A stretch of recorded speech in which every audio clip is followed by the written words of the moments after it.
After Lin Ke dumped everything in one breath, the surroundings sank into a deadly silence. Yi Wanwan, the president of the Fearless Alliance, by phone, was the second miss of the Nia family. Worryless Nia? This news was considered explosive no matter the audience. Jiang Lihan was the first to react. He jumped up and exclaimed, "Ah, it really is a serious matter this time. I.e., your wife is actually the princess of the Nia family?" Xie Qianchuan mulled over it for a second before he hesitantly asked, "Don't they say, Worryless Nia has an engagement with Ji Xiran?" Jiang Lihan immediately replied, "That's not all. She not only has a fiancé, but also has a son who's 4 or 5 years old now and has been raised in the Nia family this whole time." Xie Qianchuan added, "Rumors say this child is the son of Worryless Nia and Ji Xiran?" Jiang Lihan clicked his tongue in glee, leaned close to Si Yihan and clapped the man's shoulder as he said, "So allow me to summarize. I.e., you got cheated on?" Si Yihan. At the Nia residence, Madame Nia and Patriarch Nia kept engaging Yi Wanwan in conversation while they had the kitchen prepare a table full of dishes. At the table, the young steward who once forcefully restricted Tang Tang's freedom and blocked Yi Wanwan from bringing Tang Tang out of the Nia residence had completely altered his attitude toward Yi Wanwan. This young male steward was obviously working for Nia Linglong. "Sir, madam, it's truly a joyous affair that Miss Worryless was able to safely return and reunite with you," the young steward cheerfully lauded, completely avoiding the mention of the fake Worryless Nia he vehemently protected before. Although the young steward had some misgivings about Yi Wanwan suddenly recovering her identity, he felt secured by the fact that he had Nia Linglong's backing, so he wasn't worried about Yi Wanwan seeking retribution from him. "It's all my fault for being deceived by that imposter, and being so blinded that I wasn't able to recognize you. However, your identity was truly a bit unusual at that time, so I really couldn't connect you to Miss Worryless," the steward continued guiltily. Madame Nia and Patriarch Nia were in a good mood right now and kept offering food to Yi Wanwan. Patriarch Nia was the one who responded, "Enough, it's a happy day today. Don't bring up other matters again." He, the father, was the biggest failure for mistaking his daughter. "Yes, yes, yes," the young steward enthusiastically agreed. "Madam, I will go and prepare a new room for Miss Worryless now." Tang Tang frowned when he heard this and immediately refused. "No need. Mommy can sleep with me." The young steward countered with a smile. "Little young master, that is improper. It's more appropriate for me to prepare a new room for Miss Worryless." Tang Tang's face turned colder. Yi Wanwan watched how the steward acted like he was the lord of the household, and mockery flickered across her face. She patted darling Tang Tang's head before saying, "Since even the little young master can't command you, then let's replace you with one he can command." The young steward was startled and his expression stiffened. "Miss Worryless, what do you mean?" "What? Am I not clear enough? I want to change stewards. Do you understand me now?" Malice flitted through the young steward's eyes, and he instantly turned to Nia Linglong, who was sitting across the table. "Miss Linglong, I'm unsure what I did wrong. Why does Miss Worryless want to fire me?" Nia Linglong was secretly despising Yi Wanwan's unreasonable demeanor. As expected of someone who grew up wildly outside, and was devoid of any manners. Even though she had returned, she probably wouldn't win Madame Nia and Patriarch Nia's favor. Nia Linglong magnanimously and amiably spoke up. "Sister Worryless, the steward is just acting on the well-being of Tang Tang, and didn't do anything wrong. If he's made you unhappy, you can just mildly punish him. You truly don't need to be so angry." Yi Wanwan mockingly glanced at Nia Linglong, who said, "I'm firing him because of this." Then, Yi Wanwan smiled. "Because I don't like him." Nia Linglong started. A tinge of anger appeared on her face, but she quickly concealed the emotion and turned to Madame Nia and Patriarch Nia with a troubled expression. "Dad, Mom, Steward Li has performed his duties properly and never did anything wrong since he came to the Nia family. If we fire him just like this, I'm afraid it'd be inappropriate." As Patriarch Nia served some food to Yi Wanwan's bowl, he uncaringly said, "Since Worryless doesn't like him, we'll replace him. It's nothing serious." Madame Nia promptly said to the young steward, "Go to the finance department and settle your salary." The young steward couldn't believe how easily he was fired. He was fired simply because of an "I don't like him" from Yi Wanwan? He turned to look at Nie Linglong pleadingly.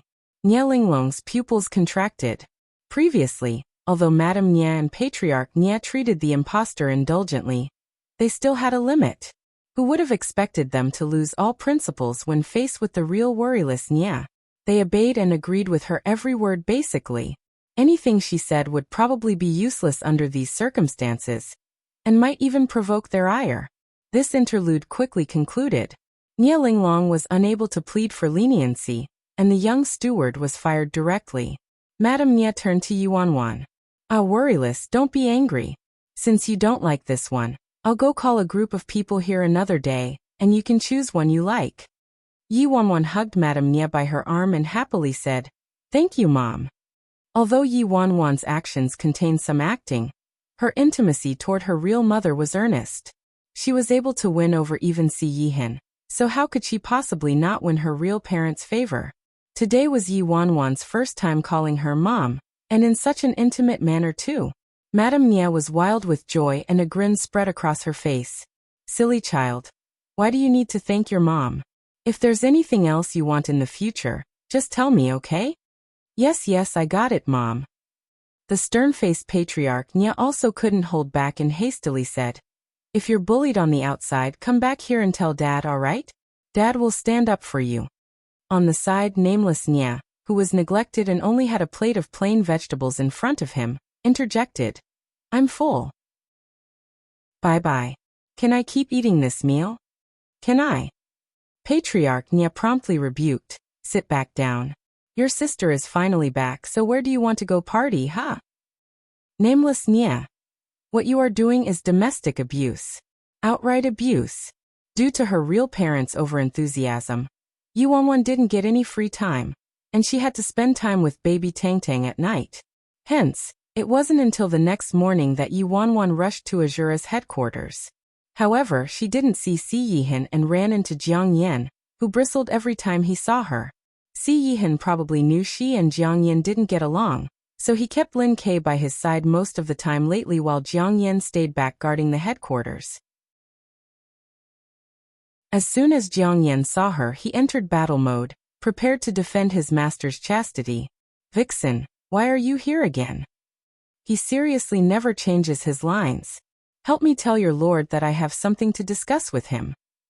Yi Wanwan originally wanted to wait until nightfall to sneak inside, but she truly couldn't wait. She had to explain this matter face to face. "Our lord isn't here. Moreover, you've had a fiancé since long ago and even have a child, but you still keep harassing my lord. You seriously don't have any shame. I'm telling you, give up this delusion already." Jiang Yan was outraged, as though the one cheated on was him. Yi Wanwan's face darkened. How wretched. Everyone really knew already. Yi Wanwan smiled faintly. "It's none of your business. Don't you know your lord likes me when I'm this shameless? Otherwise, how do you think your lord cured his goo poison?" "Nonsense. It was clearly because I found the antidote for my lord. Vixen, you simply." In contrast to Lu Ying, Jiang Yan's vocabulary was pitifully minute, and he had no idea how to insult someone. He uttered "you" for half a day without any follow-up, so he lost it and directly attacked Yi Wanwan. "Vixen, I'm definitely going to kill you today." Yi Wanwan dodged and taunted him with raised brows. "Hey, you're so courageous, lad. Do you know who you're attacking? You're attacking your lord's precious wife. Prepare to die, Vixen." Jiang Yan couldn't breathe because of his rage, and even his movements were disrupted. Yi Wanwan was about to continue her squabbling with Jiang Yan when her phone started ringing. It was a call from 7-Star. "Sis phone, the headmaster has returned," 7-Star said. Yi Wanwan's expression turned joyous. "What? That's great. Help me prepare my ring and my little precious. I'll head to Scarlet Flame's Academy immediately." "Little precious?" 7-Star asked. "The school monument." "The school monument?" "Yes."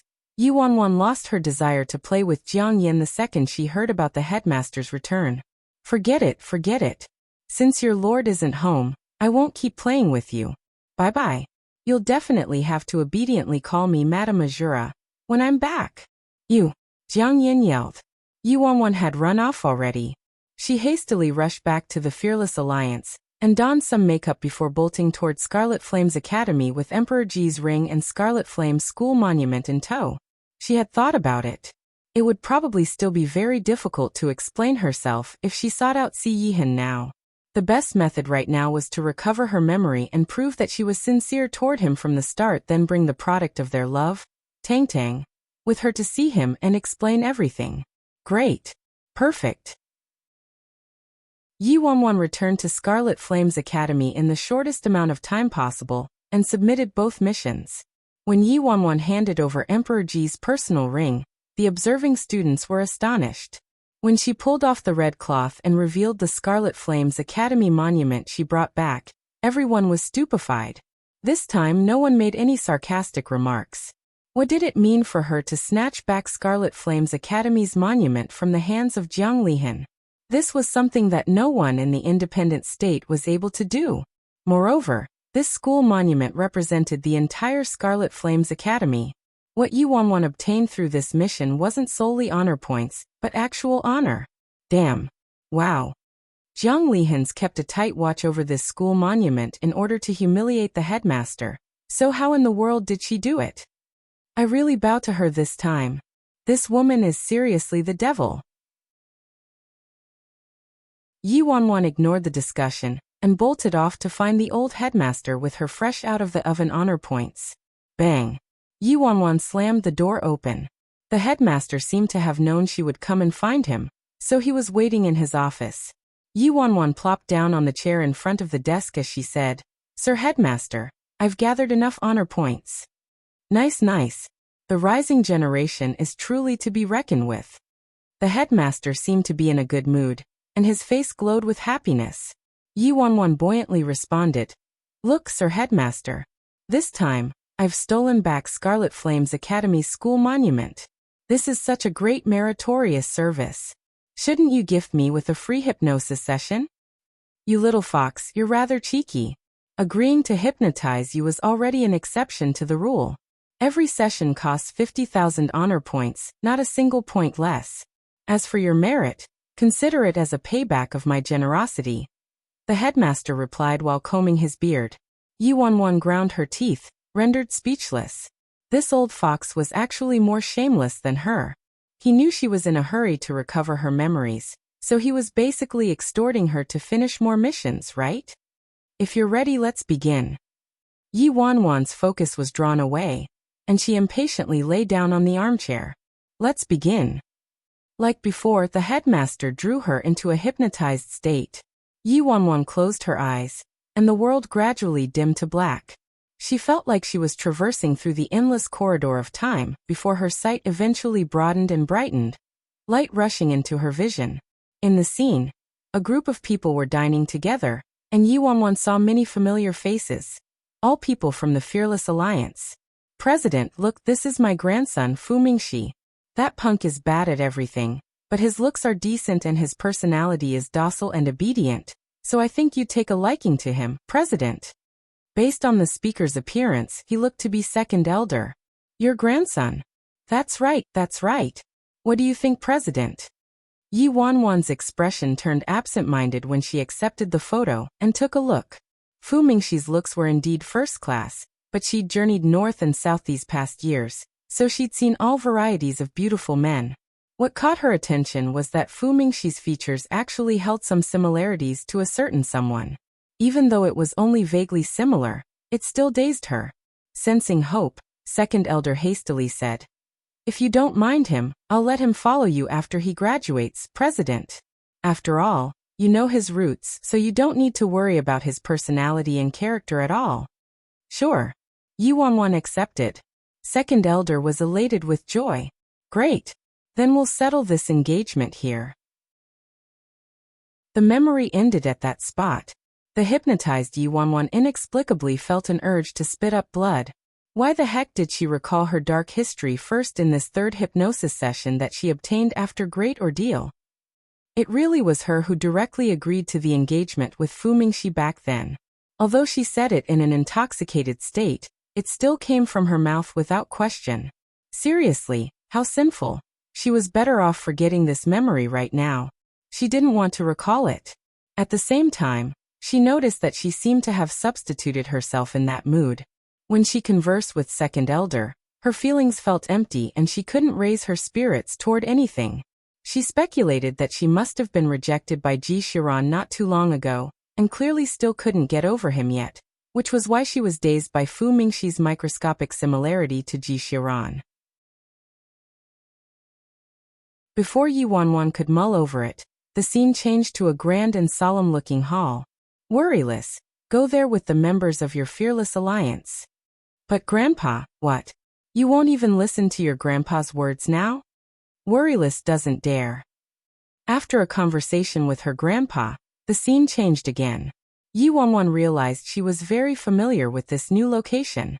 It was actually Azura's headquarters. In her memory, she seemed to be leading people and attacking Azura. Her surroundings were chaotic and clamorous. Yi Wanwan connected this scene with the earlier conversation with her grandpa. In other words, it was because of her grandpa's orders that she helped the martial arts union attack prison. As for her, she didn't seem to want to participate in the martial arts union's organized attack, but had to obey because of her grandpa's orders. She remembered. Back then, the Fearless Alliance joined the fight against prison, and as its president, Bai Feng, she led a group of her subordinates to spearhead the attack on Azura. Because the offense was progressing slowly, she snuck into Azura's headquarters by herself in an attempt to steal their battle plan. Yi Wanwan felt an inexplicable sense of excitement when she recalled these events. Azura. She finally remembered something related to Audiobook. She wondered how she and Audiobook met. Did they grow familiar after exchanging blows? A point worth noting was that her previous 2 hypnosis sessions contained heavy, repressive, hazy, and dim memories. But it was different this time. The scene in front of her was very bright and vivacious, making her heart pound because of it. As though this was a valuable and wonderful object treasured deep within her heart being revealed gently. Yi Wanwan watched as she leaped onto the roof and vault over walls in her memory, traversing through Azura's headquarters aerially until she unwittingly entered an abandoned courtyard located in the back. This seemed to be Azura's forbidden area, which was specifically used to imprison criminals who violated Azura's laws. Yi Wanwan's excitement grew. Wasn't this the place that Si Yihan brought her to when they cured the goo poison last time? She was wondering why that place felt familiar to her. She speculated that there was an 80% chance this was where she first met Si Yihan. Yi Wanwan was gleefully watching this memory when tragedy struck the next second. Plop! She had fallen into Azura's trap. The trap was triggered and countless blades shot toward her, injuring her thighs and abdomen. Although she was in a state of hypnosis and couldn't feel pain, she could still imagine the fright of nearly turning into a porcupine back then. Yi Wanwan wanted a refund from the old headmaster for this hypnosis session. Why did she keep remembering such painful things? Yi Wanwan dodged left and right and finally managed to escape the trap with great difficulty, but she was riddled with injuries. The sky was dark and Yi Wanwan burst into a courtyard in her panic. When Yi Wanwan jumped into the courtyard, it was empty. It was a winter's night with the bright moon hanging overhead, and the first snow had graced the Independent State that night. After being decorated by white snow, this desolate and deadly silent courtyard actually appeared especially beautiful. It was at that moment that Yi Wanwan saw a man standing by the lake with a thin jacket draped over his shoulders. Hearing Yi Wanwan's footsteps, the man slowly turned around and looked at her. At one glance, Yi Wanwan was stupefied, even forgetting her pain. At that moment, between the beauty of the moon and the beauty of the snow, he was the third beauty. This was her first meeting with Si Yihan. When the hypnotized Yi Wanwan recalled things up to this point, she felt pain gripping her heart. She couldn't imagine how she forgot such a striking and stunning memory. She forgot about it. What intensified her heartache was that she didn't appear dazzlingly in front of Si Yihan during their first meeting, and make him fall in love with her at first sight. Why did she appear covered in blood? That was too tragic.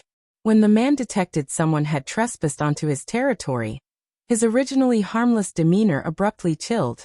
The chill struck her in an all-encompassing way. Yi Wanwan had lost too much blood to begin with and was standing in the snow, so she instantly felt colder. The beautiful man was indeed beautiful, but wasn't he too frightening? The man's aura was overly powerful and terrifying, provoking fear in Yi Wanwan, who was unafraid of neither heaven nor hell for the first time in her life. Who are you? Before Yi Wanwan could react, the Grim Reaper had arrived in front of her. Yi Wanwan's strength was meager, so she knelt down onto the ground while clutching her wounds. Her mind swiftly spun. Since this was Azura's forbidden area used to imprison criminals, could this person be a criminal imprisoned here after committing a wrong? If he was a punished criminal, perhaps she could lure him to defect? At that moment, the man looked down on her haughtily, his eyes landing on the embroidery on her clothes. He icily asked, "The Fearless Alliance?" Yi Wanwan's heart skipped a beat and she inwardly cursed. She quickly covered the enormous "Fearless" embroidered on her clothes. It was her fault for being young and arrogant. She didn't change her clothes before infiltrating her enemy's camp, so she was recognized just like that. Believing she was going to die, Yi Wanwan bit her tongue and closed her eyes, and a trail of tears instantly streamed down her face. Yi Wanwan started trembling, akin to a fragile white flower fluttering in the wind as she tragically said, "Yes, I'm a member of the Fearless Alliance. But I was forced. That demoness from the Fearless Alliance, bro flat top by phone, saw my decent martial arts skills, so she held my family hostage and forced me to join. She made someone good enter the life of a bandit. I had no choice. I had to sell my life to her." At that age, Yi Wanwan looked very fair and docile, so her appearance was indeed very deceptively innocent as long as she wasn't running rampant. Moreover, with a body full of injuries, she appeared even more pitiful and harmless. Yi Wanwan's excuse didn't have any holes, but it was still too idiotic if it was used to fend off people from Azura. Because members of Azura wouldn't care whether you were forced to join or not. Furthermore, this person in front of her looked so scary. She could tell he wouldn't believe her or sympathize with her. It appeared she could only strike a deal. Yi Wanwan secretly peeked and saw the man looking at her expressionlessly without a trace of softening as she expected. Thankfully, she had something valuable on her. Yi Wanwan had no choice but to endure her pain and dig around her pocket. "Bro, if you save me today, I will." Great, she found it. With a swish from her pocket, Yi Wanwan pulled out a Xiaobing one. Fuck. A Xiaobing? Why the heck is it a Xiaobing? Where's the treasure I stole from the Shen family 2 days ago? I thought I had it on me. Shit, I think I was afraid of starving, so I replaced it with a Xiaobing. The words lingering in Yi Wanwan's throat took a twist. She blinked and forcefully decided to say, "I will promise to marry you." When the hypnotized Yi Wanwan remembered this, she wanted to commit suicide. Back then, her appearance when she told Si Yihan she would promise to marry him while covered in dirt and holding a lousy Xiaobing couldn't be any more idiotic. Why? Where were her promised wonderful memories? Why the heck did it turn out like this? In the midst of Yi Wanwan's intense desire to kill herself by slamming the wall, the memory continued playing. Si Yihan glanced at her coolly before reaching out with his slender fingers and taking the Xiaobing. "What is this?" Si Yihan asked. Yi Wanwan was dumbstruck and dazedly answered, "It's a Xiaobing. Very yummy. I gave the owner a round of. I lined up for more than 10 hours to buy it." Confusion flitted through the man's face as though he'd never seen a Xiaobing before. Then he lifted up the Xiaobing and took a bite. Yi Wanwan became lost in her thoughts. How can he be so good-looking while eating a simple Xiaobing? He's simply a deity. After the man finished the Xiaobing, he peered down at her and said, "Follow me." Okay. Yi Wanwan dazedly stood up and obediently followed him despite not understanding his intentions. The man led her inside a house and tossed some ointment medicine to her. "Apply it yourself." Yi Wanwan was both surprised and joyed. "Huh? Why are you helping me?" The man apathetically replied, "The Xiaobing was decent. This is payment." Yi Wanwan. She actually used to a Xiaobing to trade for her life? This illogical maneuver was indeed Si Yihan's style. After musing about this, Yi Wanwan's second reaction was, "Fuck. My promise of marriage was inferior to a lousy Xiaobing. Was there any justice left?" This lousy first meeting wasn't romantic in the slightest. Si Yihan left after tossing her the ointment. Yi Wanwan applied the ointment with difficulty and walked around the place. This place was rundown and simple with abandoned surroundings. It really was a place used to imprison criminals. When the man saw her coming out, he coldly said, "Leave after applying the medicine." Yi Wanwan didn't fear this man as much anymore, and started striking up a conversation with him. "What crime did you commit to be imprisoned here? I heard your Lord Azura is especially cruel and perverted. He would dig out someone's heart or lungs at a whim, and he even eats human flesh. I think you're going to end up like that one day, so why don't you leave with me?" Si Yihan asked. "Lord Azura is cruel and perverted?" "That's right. Look at how good-looking and kind you are. But he actually locked you inside this rotten place. What is he but perverted?" Si Yihan was silent for a while before saying, "This place is very dangerous. It isn't a place you should be." Yi Wanwan sighed. I also don't want to be here, but this is the mission the president assigned to me." Azura's battle plans were too confidential, and we've suffered heavy losses lately, so the president sent me here to scout for information. Our president is very scary. If I don't finish the mission, she'll hit me. Yi Wanwan spoke very pitifully and paired with her injuries and downcast look. She was the epitome of a trampled flower. The hypnotized Yi Wanwan couldn't help but ponder. It looks like my acting skills are innate. I'm about to applaud my own acting skills and shamelessness. When Si Yihan heard that, he glanced at her. "Tell your president to avoid the water route tomorrow." Yi Wanwan was startled by the sudden words. "Huh? Azura is planning to ambush you along the water route," Si Yihan continued. Si Yihan's abrupt important information startled the pitiful, weak, and helpless Yi Wanwan. "Why did you help me again?" Yi Wanwan asked. Si Yihan replied, "Payment." Yi Wanwan was dumbfounded. Was that lousy Xiaobing that valuable? It was not only exchanged for her life, but it also paid for such important intelligence. No, she wouldn't believe it. Si Yihan had to have fallen in love with her at first sight. Otherwise, how could he betray his own group's intelligence to her as Azura's leader? The hypnotized Yi Wanwan felt very complicated emotions as she watched this. When Si Yihan and she first met, neither of them knew about the other person's identity. They were clearly the leaders of the two factions, but both erroneously believed the other person was a lackey from the enemy faction. This scene was seriously too comedic. The Yi Wanwan in her memory was surprised and elated when Si Yihan provided her with some intelligence. "How do you know? Is your information reliable?" Si Yihan expressionlessly responded. "I was responsible for this ambush plan before I got punished and became imprisoned here." Realization dawned on Yi Wanwan. So Si Yihan was a minor leader in the northern branch. The hypnotized Yi Wanwan was rendered speechless by the past Si Yihan. She never expected Si Yihan's acting skills to hold a candle to hers. The past Yi Wanwan said, "This is classified information, right? Why are you telling me? I don't like owing people favors. Go back and report this." Yi Wanwan favor? What kind of freaking favor is that? It was just a lousy Xiaobing. Si Yihan's way of thinking simply dumbfounded her.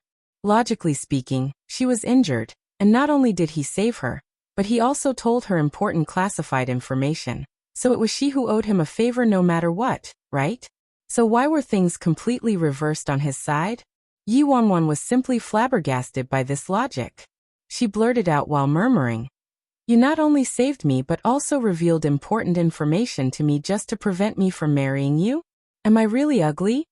Si Yihan was startled briefly before promptly replying, "I don't need you to marry me. But you need a Xiaobing." Yi Wanwan. "All right, I reached a conclusion. I'm inferior to a Xiaobing." The memory of her first meeting with him quickly ended. There were faint, intermittent memory fragments in which the Fearless Alliance used Si Yihan's information and successfully dodged the ambush. What followed was Yi Wanwan running to Azura's headquarters to scout for intelligence every few days, and seeing Si Yihan while she was at it. The second time, she brought a giant meat bun. The third time, she hid a sticky rice ball. The fourth time, she brought a lollipop. Nearly every time, regardless of what she brought, Si Yihan would provide her with a surplus payment, even if all she brought was some cornbread. He either provided her with intelligence or helped her do her homework. Grandpa would assign homework to her every day and make her crack some martial techniques. Although she was exceptionally talented, the problems her grandpa posed became harder and harder, and her capabilities started falling short. If she couldn't do it, she typically got punished. In the end, she merely mentioned a problem one time casually, and Si Yihan easily resolved it for her. Yi Wanwan increasingly realized that this man had to have been imprisoned for a very, very long time. He seriously didn't live like a mortal. Didn't he know the value of the items he gave as repayment? Someone as shameless as her was finding it hard to keep deceiving him. This man was basically a male version of Little Dragon Maiden from the ancient Tomb tribe, and didn't know much common knowledge. For example, he had no idea what mahjong and cards were. It was as though he wasn't a mortal from this world and would levitate and ascend to heaven at any moment. Yi Wanwan felt rather apologetic, so she would rack her brain for good food and fun things to bring every time she visited him. The longer she knew him, the more she disliked the potential for him to possibly disappear at any second. This strange feeling terrified Yi Wanwan somewhat. Moreover, following the growing intensity of the fight between the martial arts union and prison, her frequent visits to Azura turned very dangerous. Today was the last time. She couldn't come again. I probably won't visit again, Yi Wanwan said. Every time, she merely came to see him and bring him something good to eat, but he'd pay her back so greatly each time, truly causing her to feel like she was taking advantage of him. She didn't want to use such a pure and kind-hearted person. The man's fingers froze over the cards for a second before he calmly responded, "In." Upon seeing this lack of reaction, Yi Wanwan felt annoyed for some reason. "Hey, I won't come anymore. Don't you have anything to say? Even if you won't miss me, won't you miss the xiaobings, the deep-fried breadsticks, the steamed buns, the mantus, and the lollipops I bring?" Si Yihan answered, "I will." Yi Wanwan wanted to cry, her eyes turning red. "You really will only miss the xiaobing, deep-fried breadsticks, the steamed buns, the mantus, and the lollipops." Si Yihan furrowed his brows before adding a few words. "I will miss you." Yi Wanwan's eyes brightened. "Humph. Missing me is just an afterthought, right?" Yi Wanwan couldn't describe those messy feelings broiling inside of her. She dusted off her behind and stood up. "I'll leave now. We won't see each other in Jianghu, but we'll meet again if fate wills it." And Yi Wanwan walked away, her head drooping. She had no idea that after she left, the man stood in the same spot and stared after her for a long time before murmuring with his cool voice, "We will meet again." Probably because the man disguised his feelings too well that the hypnotized Yi Wanwan still tragically thought it was one-sided love on her part back then. Not too long later, Azura's offensive power suddenly exploded, and the martial arts union was attacked more fiercely than ever before. At the risk of her life, Yi Wanwan was sent to Azura's headquarters by her grandpa to scout for intelligence. She maneuvered her way through Azura with familiarity like before, but to her surprise, a disaster befell her this time. She accidentally fell into Azura's trap again. The trap this time was an enormous hole. Although she cracked the mechanism and didn't get injured, the four sides of the hole were made of steel and metal, too slippery for her to climb up. Damn. If she couldn't escape before being discovered tomorrow, her only path out was to get caught by Azura. Yi Wanwan was spinning in anxiety, and was searching to try to get out when the sound of footsteps was heard above her. Yi Wanwan's eyes turned piercing. "Shit, is it an Azura member? Who's down there?" Si Yihan's familiar voice sounded heaven-sent to Yi Wanwan. She hastily yelled, "It's me, it's me!" A gust of wind was heard as the person above jumped down. Yi Wanwan jumped in fright and stared at Si Yihan, who jumped down in the dim light. "Shit. Why did you come down here?" "Ah, this is a trap. To keep you company. I was afraid you were scared," Si Yihan answered. Yi Wanwan's heart fiercely trembled when she heard him. Damn. Did he have to use such an aloof voice to say such stirring words? And he just has to look so clueless. What a tragedy. It took me a lot of effort to decide to stop visiting him. She had discovered that something wasn't right about her feelings toward him, but the person in front of her was truly too naive and wonderful. She didn't want to deceive him anymore, and was afraid she wouldn't be able to hold herself back from doing something monstrous to him. Someone like her wasn't worthy of such a wonderful person. The past Yi Wanwan was drowning in her self-reproach and guilt, while the present Yi Wanwan had a god's eye view and was dumbfounded. Damn. Si Yihan was Lord Azura, so how could he possibly be unaware of how to get out of his own trap?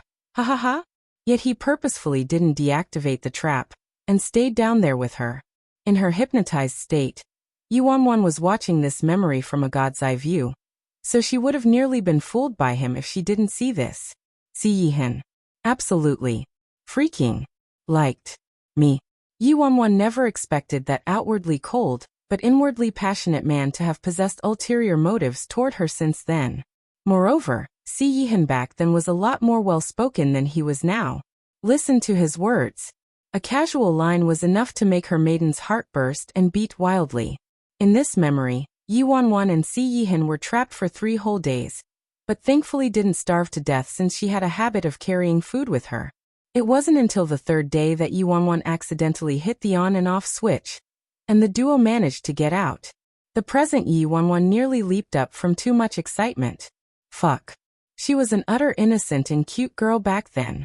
She actually foolishly thought Si Yihan was naive, innocent and pure, but ended up being led around on a leash by him. Just how cunning was this guy? He actually conspired against me like this. Yi Wanwan found it unbearable to keep watching this. However, this fragment of memory was unusually long and whole. The memory continued playing. Yi Wanwan could do nothing but watch these 2 black-hearted leaders sparring with their acting skills, each more of a white lotus than the other. The next memory segment struck an ominous feeling in Yi Wanwan though. The past her suddenly received news that a woman recently appeared by Ji Xiran's side, and the 2 of them went everywhere together. In truth, Yi Wanwan was someone who wouldn't keep harassing the other person when she made up her mind to let them go. However, she'd liked Ji Xiran for too long, so the sorrow in her heart wasn't that easily soothed. This piece of news greatly affected the young Yi Wanwan still. And so, Yi Wanwan hid inside a bar and got as drunk as a lord.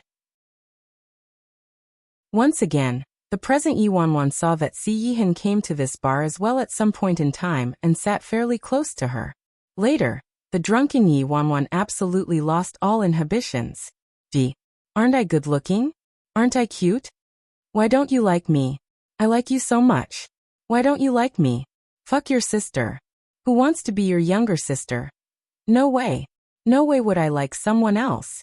No way would I find someone I like more. No one way would I take a fancy to those wildflowers. Aside from you, everyone else is a part of the landscape. Si Yihan clearly heard everything Yi Wanwan said. Damn. The hypnotized Yi Wanwan finally understood why Si Yihan kept doubting that she sincerely liked him. He probably always thought she had someone she couldn't forget, and knew that person was surnamed Ji. That was why he was particularly hung up about Ji Xiran. This memory fragment provided an answer to everything. Yi Wanwan really wanted to kill the drunk in her. She wouldn't ever drink again. In the memory, Si Yihan silently sat in his seat and watched the drunken Yi Wanwan acting crazily. After slowly finishing the cup of liquor in his hand, Si Yihan stood up and walked over, catching Yi Wanwan from nearly tripping. He frostily said, "You will like someone else." Yi Wanwan's vision was blurry and couldn't recognize the person in front of her anymore. She turned furious instantly and glared at him. "I won't," Si Yihan retorted. "Is that so?" Yi Wanwan nodded vehemently. You're humiliating me. No way would I like someone else." The man narrowed his eyes slightly. He grasped her chin with his slender fingers and suddenly leaned close, pressing a kiss on her lips. "Did you like that?" The man's seductive breaths enveloped her, and his city-ruining beautiful face was centimeters away. Yi Wanwan felt her soul escaping from her body. At the same time, she sobered up a little and recognized the person in front of her. She dazedly answered, "I do." Logically speaking, Yi Wanwan was drunk and shouldn't have recalled this memory so clearly. However, The old headmaster's hypnosis skills were truly amazing and made her completely remember everything that happened. After this, she was brought back to Azura by Si Yihan.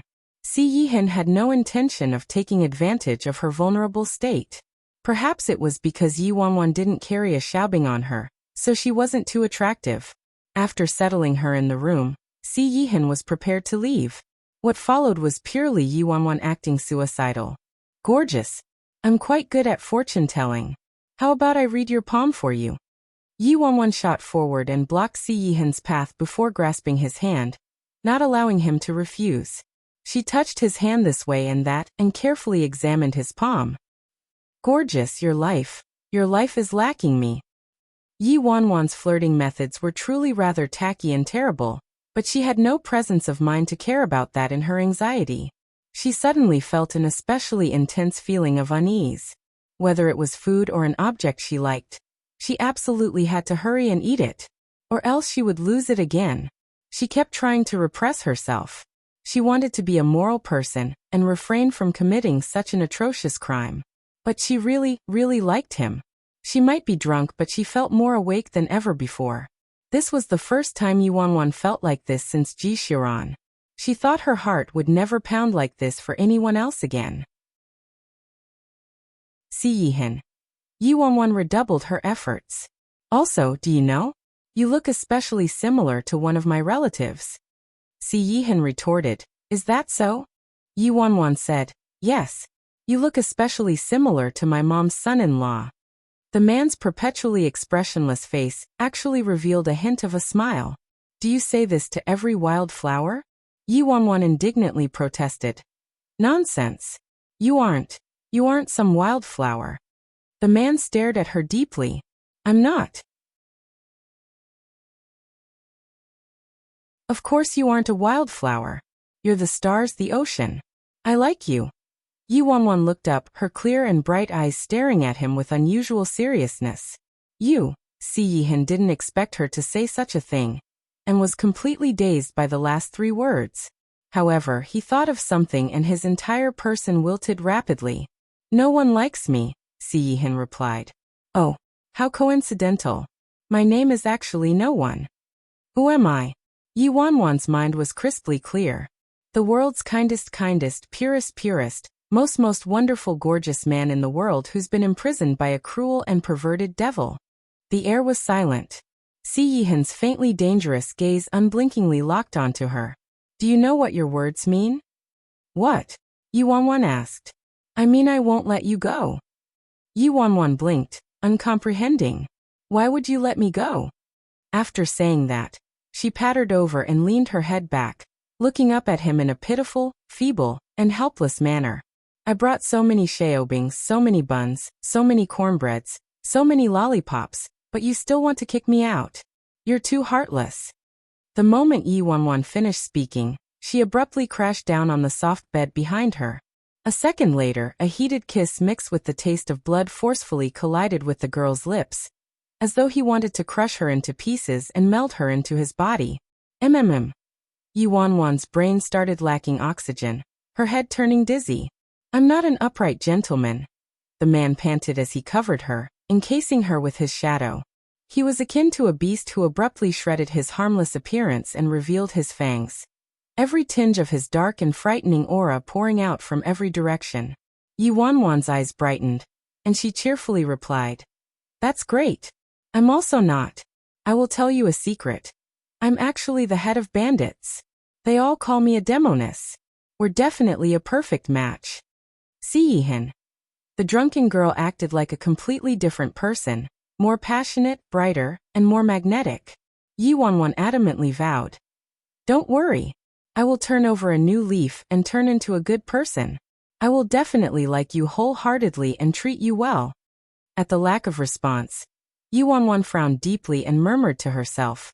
Is it because I didn't bring any xiaobings today? But I brought something else. Yi Wanwan searched and searched. After searching for half a day, she finally found a bag of popping candy. I'm telling you, this is super delicious.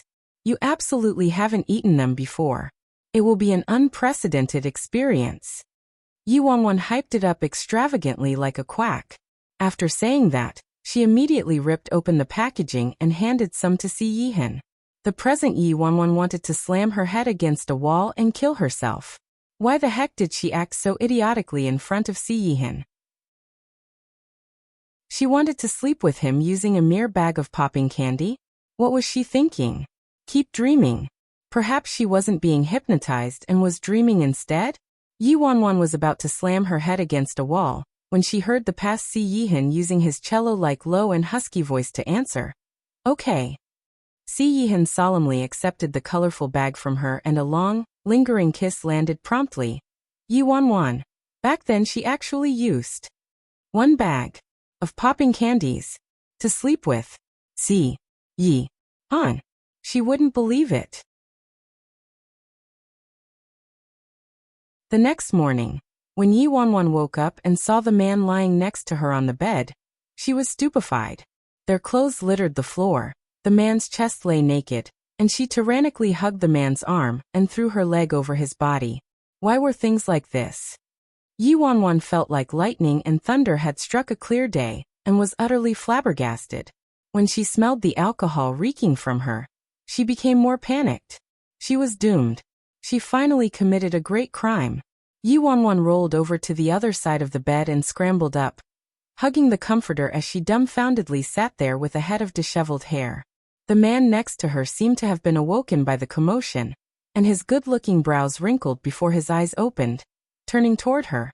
When Yi Wanwan met those clear and flawless eyes, shame enveloped her, and she wanted to find a hole to burrow into.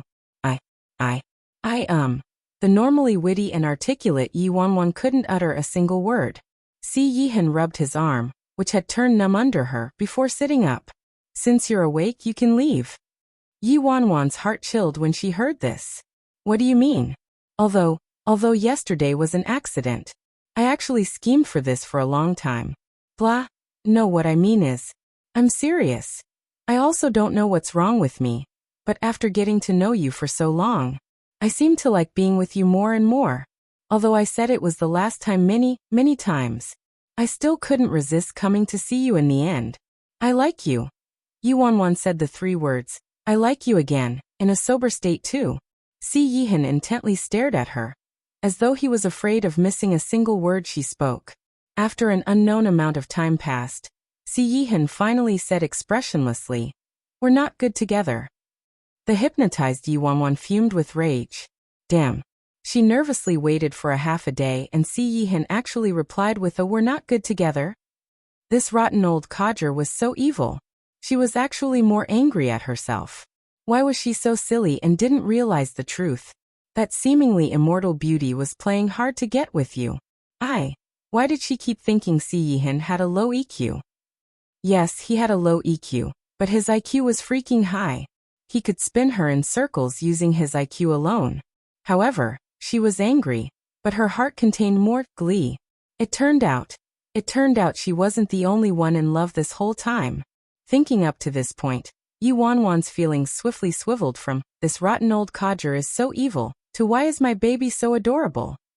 While Yi Wanwan continued traveling down memory lane in a love-struck reverie, the past her blurted out, Nonsense, I'm good with everyone. Yi Wanwan, find that really is my style of speech. Moments later, the duo sat down in the living room after getting dressed. The atmosphere entered a deadlock. Si Yihan sipped some tea before he seemingly nonchalantly asked, What do you like about me? Yi Wanwan cupped her chin, her eyes sparkling. She was staring at the man who was celestially handsome, and made her infatuated and head over heels in love even though he was merely wearing a simple dress shirt, and was sitting there drinking tea. Unable to help herself, she blurted out, You're good looking. Si Yihan put down the teacup and glanced up at her. There are many good-looking people in this world. Yi Wanwan replied without any hesitation. Nonsense. There isn't anyone better looking than you. Just as she said that, a voice suddenly came from the door. Little girl, aren't your words too absolute? The hypnotized Yi Wanwan was astonished. She didn't expect to see Jiang Lihan in her memories. Si Yihan's good looks were the fleeting and illusory type that seemed separated by a layer of muslin. emanating a great sense of distance. But Jiang Lihan's good looks were different. He was an earthly peony that any seer could hit on. As someone obsessed with looks, Yu Wanwan was truly stunned. At the same time, Yu Wanwan sharply detected a fresh sense of coldness in the air that caused her to shiver inexplicably. Yu Wanwan immediately looked away and turned back to Si Yihan, asking, "Baby, who is he? Your friend? Why do you have such an ugly-looking friend?" When Jiang Lihan heard Yu Wanwan addressing Si Yihan as baby, he stumbled and fell. That last line nearly caused him to choke, and he incredulously asked, "Cough, cough, cough, cough. What did you say? Say it again." Yu Wanwan scampered toward Si Yihan's side and peered at him in a docile, well-behaved and adorable manner. "No worries, baby. I might have a face complex, but I will reluctantly greet him if he's your friend." The unspoken line was, "I might have a face complex, but I only have a complex about your face." The hypnotized Yu Wanwan was shocked by her immensely powerful survival instincts back then, and almost couldn't resist sitting up and clapping for herself. She was seriously too awesome, alright? It turned out she was already so skilled back then. Si Yihan glanced at her arm around his, and a gentleness he himself didn't detect arose in his eyes. "What did you call me?" Yu Wanwan looked up and daintily replied, "Baby. Do you like this nickname?" They still didn't know each other's names and never asked the other person. After all, the other person came from the enemy faction and held an opposing status, so they tacitly avoided this. Yu Wanwan leaned closer, and her cautious appearance was like she was approaching some particularly easy-to-frighten small animal. Can I keep calling you this from now on?" Si Yihan's expression was dazed when he met her bright and resplendent eyes.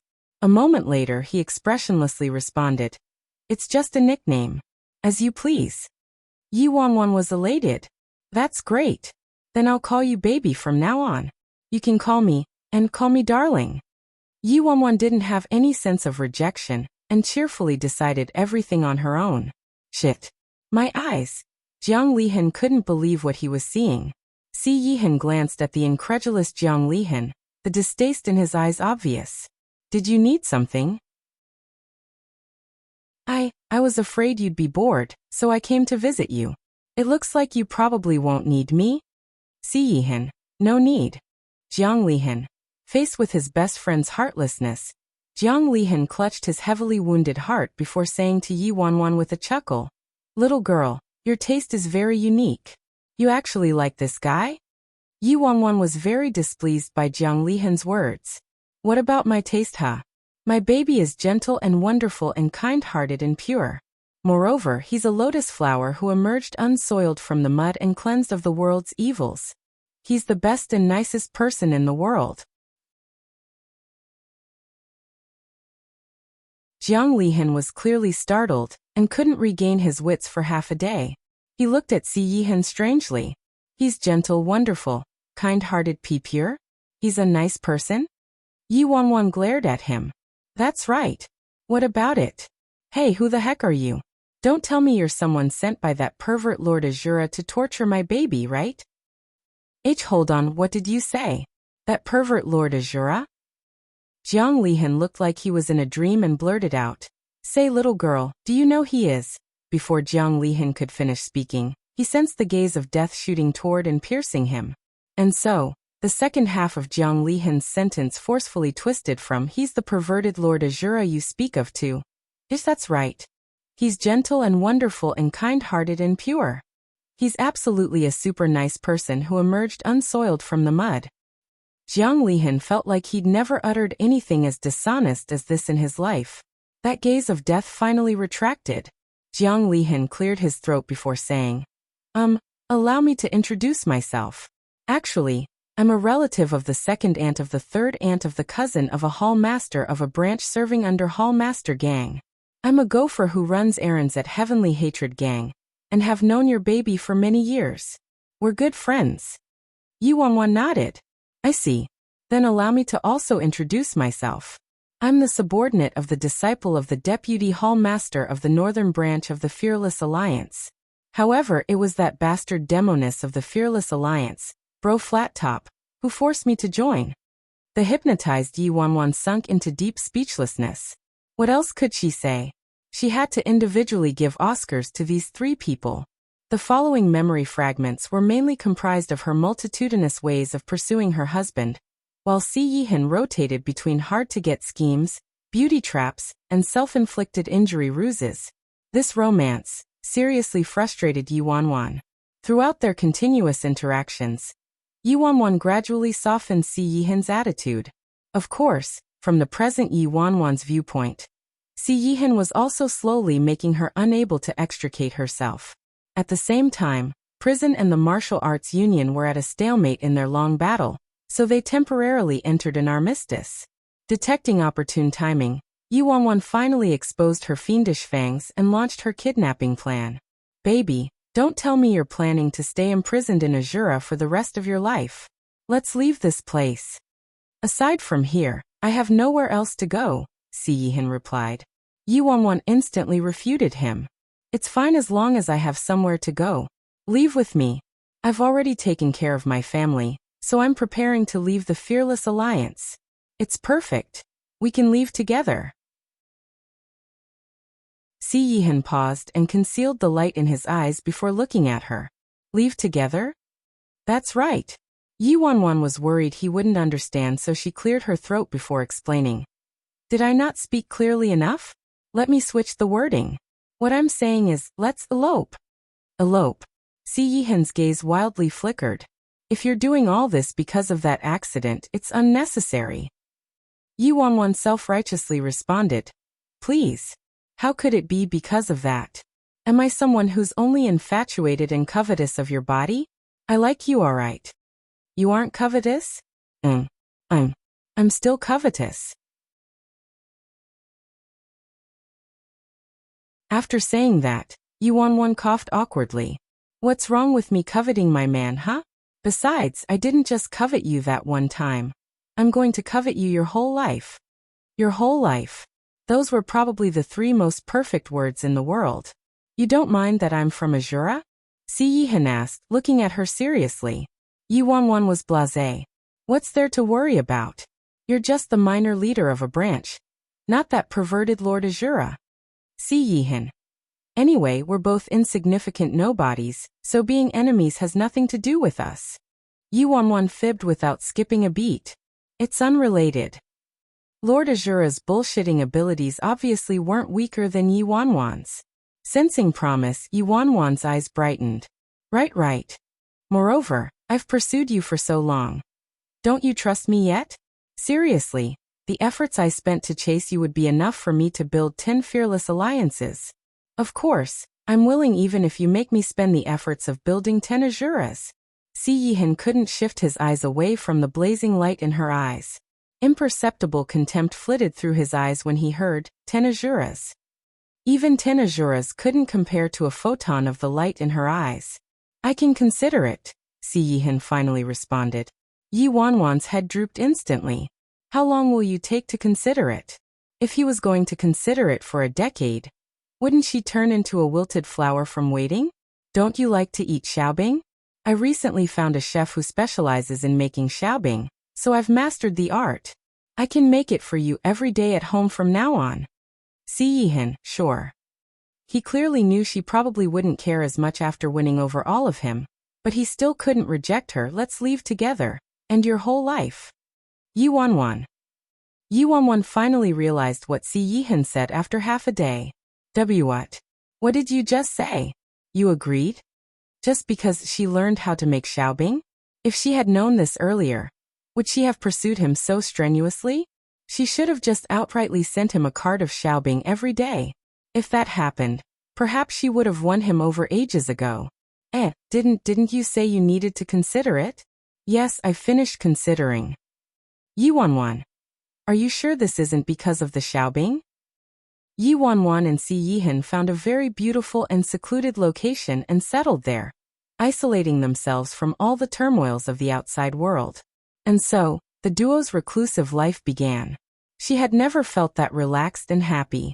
However, a major hidden worry dwelt inside this bliss. She continued to conceal her true identity from him. She couldn't imagine the consequences of such a pure and kind-hearted person learning. She was the president of the Fearless Alliance. In Yi Wanwan's anxiety, she summoned some higher-ups and called an emergency meeting. When everyone reported their tasks and waited for Yi Wanwan to provide a conclusion, Yi Wanwan started. After a series of careful deliberations, I've decided. I'll donate 100 million to the Independent State Charity Association and build 100 free martial arts schools within 1 year and send 10 trucks of emergency supplies to 34th District. Toward the end, Yi Wanwan concluded, "Your president has decided. From today onwards, I'll be a good person." After Yi Wanwan's speech ended, her audience was stupefied and a dead silence draped over the room. First elder: "President, did you drink today?" Second elder: "She seems to have drunken quite a lot." Third elder: "Big Dipper. 7-star. Didn't I tell you to watch over the president and stop her from drinking?" Big Dipper: "I did. I threw away all of Sis Feng's alcohol, alright. Don't randomly blame people." Third elder: "Then what's wrong with the president? Why are you making excuses for your incompetence?" Big Dipper: "Blah. You old fart. You only know how to blame this and that. Why didn't you stop her yourself?" The conference room degenerated into a quarrel. In the chief seat, Yi Wanwan silently facepalmed. She also thought she was too blind during that speech just now. She better go have a drink to calm down. In the end, Yi Wanwan gave up that scary thought. Even if she started doing good deeds now, it wouldn't change the reality that she was a bandit leader. The mere thought of her baby looking at her in fear and disgust was unbearable. Nope. I must securely conceal this alias. I can't scare him. That's right, for my baby. I'm a pure and wonderful little white flower. In Yi Wanwan's memory, this romance was fairly thrilling and exciting too. For example, they ate outside one time, but unexpectedly ran into miscreants. Yi Wanwan and Si Yihan were heading home after the meal and walking their own paths without causing any trouble, but a group of people fierily appeared ahead of them, walking toward their direction. That group was utterly smashed and took over the whole road, staggering everywhere. They fell down after crashing into Yi Wanwan and Si Yihan, but started blaming the duo instead. "Shit. How dare you slam into me? Do you want to die?" The fallen tattooed, brawny man yelled furiously. His subordinates rushed up at once. "Motherfucking. You two come here and apologize to my big bro. You want to die, huh?" Yi Wanwan took a brief look at them and discovered this group wasn't some common street gang, and were actually members of a local group, Black Tiger Gang. The fallen guy was even a hall master. The martial strength of this group wasn't low, especially the hall master of Black Tiger Gang. He possessed a degree of fame in the martial arts world. Even so, she could still win this battle, herself versus many of them. But she couldn't do it right now. Her baby was there right now. In front of her baby, she wasn't able to open even the lid of a soda bottle. Si Yihan's eyes chilled as these people cursed unreasonably. "Shit, damn punk, you have the guts to glare at me." Yi Wanwan's heart skipped a beat when she saw the members of the Black Tiger Gang more clearly. "I'm SCR**wed. She had pummeled these guys before, and they all recognized her. However, thank goodness Yi Wanwan dressed like the epitome of a proper maiden every time she went out to prevent her identity from being exposed, and she wore a pair of thick black framed glasses. Furthermore, this group of people was drunk off their socks, so they didn't seem to recognize Yi Wanwan. Yi Wanwan relaxed upon seeing that. Yi Wanwan cleared her throat before pinching her voice and daintily said, Sorry, big brothers, we really didn't mean it. Can you generous sirs forgive the mistakes of us lowly people? We won't do it again." Yi Wanwan didn't notice how Si Yihan's eyes were as icy as the Arctic when he heard Yi Wanwan say big brother. One of the hall master's underlings saw how delicate and cute Yi Wanwan was, and his attitude changed quite drastically. Big bro, how about we forget it? Why are we bickering with a girl?" The hall master's menacing expression still carried some anger. Yi Wanwan said, "This big brother has such a mighty appearance. I can tell you're handsome and kind. You definitely won't bother with us." The hall master looked slightly mollified, clearly pleased by Yi Wanwan's bootlicking. Count yourself lucky. I'll spare you this time, however. The hall master sent his underling a look. The underling caught the hint and instantly understood. He looked Yuanwan and Si Yihan up and down as he said, "We can spare your wretched lives today, but do you want to run off so fast after crashing into our big bro? Isn't that too insincere?" Yuanwan understood at once, contempt rising in her heart. Although their fearless alliance had a bad reputation in society, they never harassed the weak and wouldn't perform minor gigs like robbery and making small gains. If they were going to do anything, they would pull off something grand. They either went big or went home. This was why the fearless alliance had such a notorious reputation. But no one dared to provoke them and the top-tier organizations were cautious toward them. Anyway, she seriously looked down on these people. Yi Wanwan was afraid Si Yihan couldn't endure it, so she quickly lowered her voice and said, "Don't act impulsively. Otherwise, if the matter escalates and our identities get exposed, we'd be wed. After all, the two of them escaped from their respective organizations. Yi Wanwan especially. These people knew her, so she'd lose her alias if things escalated. I will give them all the valuables I have on me," Yi Wanwan quickly added. Thankfully, Si Yihan didn't object and retained a calm attitude. Okay. Si Yihan didn't have anything valuable on him, so only Yi Wanwan handed over her wallet and a pendant hanging from her hip to those people. "Brothers, here's some kind regards from us. Please accept them." Those people accepted the money without any reservations, but were still unsatisfied. They stared at Si Yihan and asked, "What about this punk? You should know from how commonly he's dressed. There's neither a penny nor anything valuable on him," Yi Wanwan softly explained. The underling snorted. "Can't say for sure. I'd have to search to know." Yi Wanwan's eyes chilled slightly. Fuck. These ungrateful brats. Is my baby someone you can touch? As the underling said that, he sent two people to search Si Yihan. How could Yi Wanwan allow those people to touch Si Yihan with their dirty paws? The string in her head snapped immediately, and she lost control. Damn. Forget it. Dropping her alias was fine. Touching her baby absolutely wasn't allowed. However, at that moment, Si Yihan pressed down on her hand and gently looked at her. "It's fine, let them search." Yi Wanwan was touched to death. Her baby was seriously too nice and too gentle, okay. In the end, those people dashed forward and roughly searched Si Yihan's whole body. Si Yihan stood unmoving in his spot, allowing them to search without care. However, Yi Wanwan originally didn't mind this trivial matter too much, but after those people touched Si Yihan, her rage surged higher and higher. Fuck.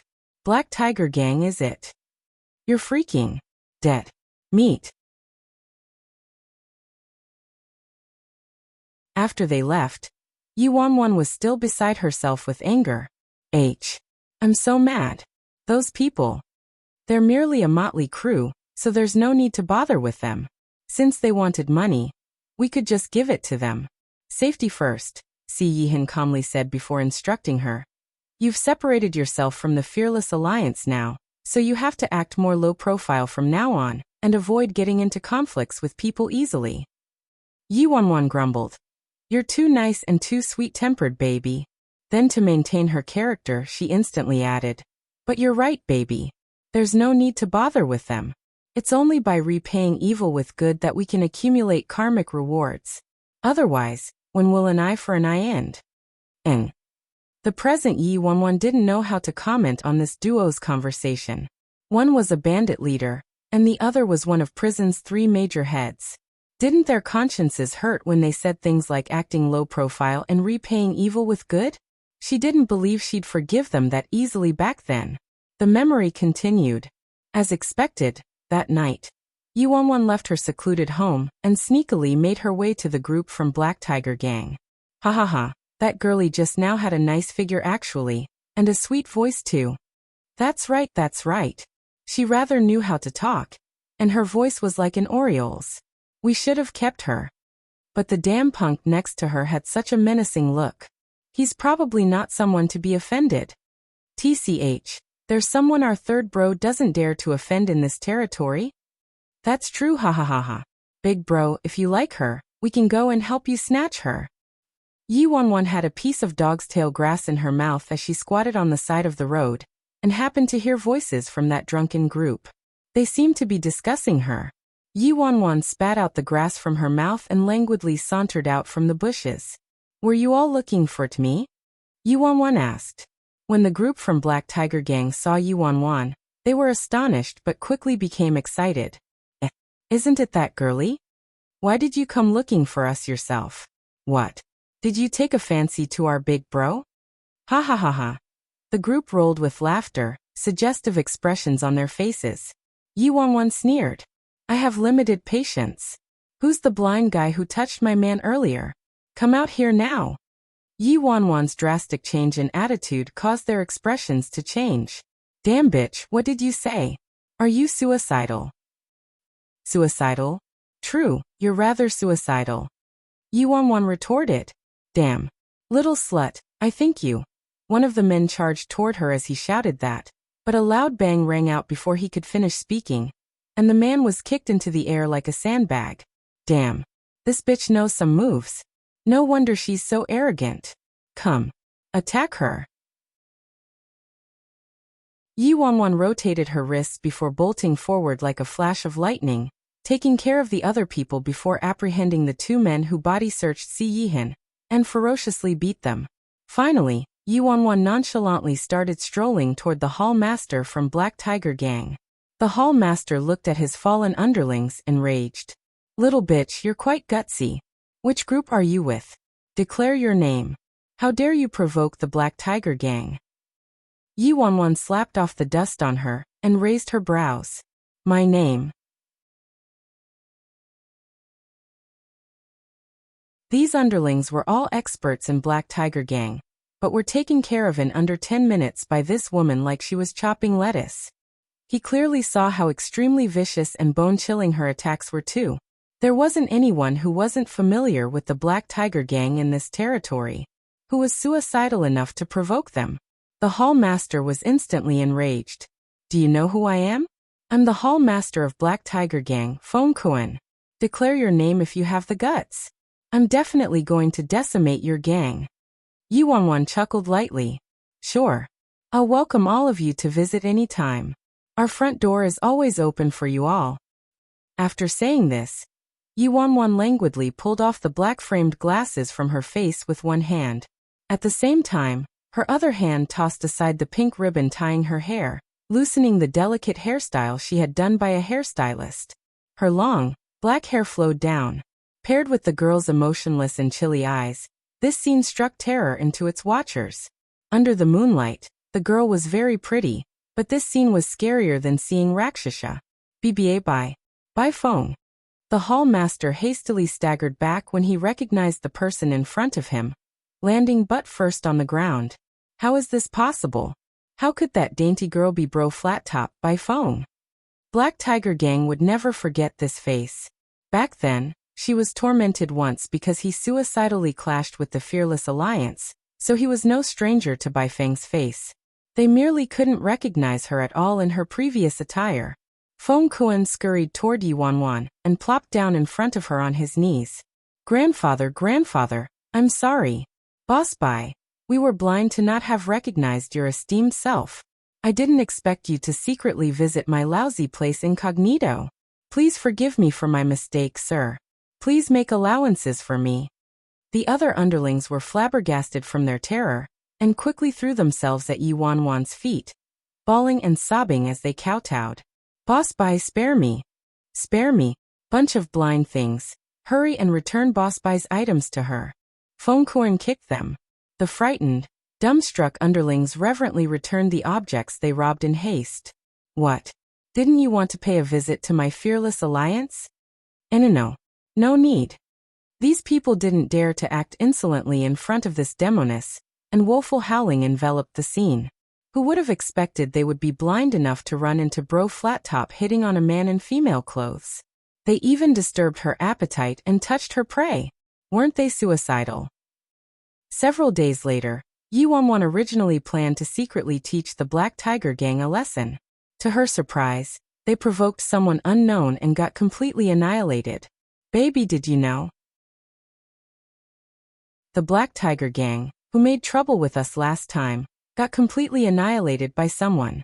I wonder which group did it. Yuanwan exclaimed.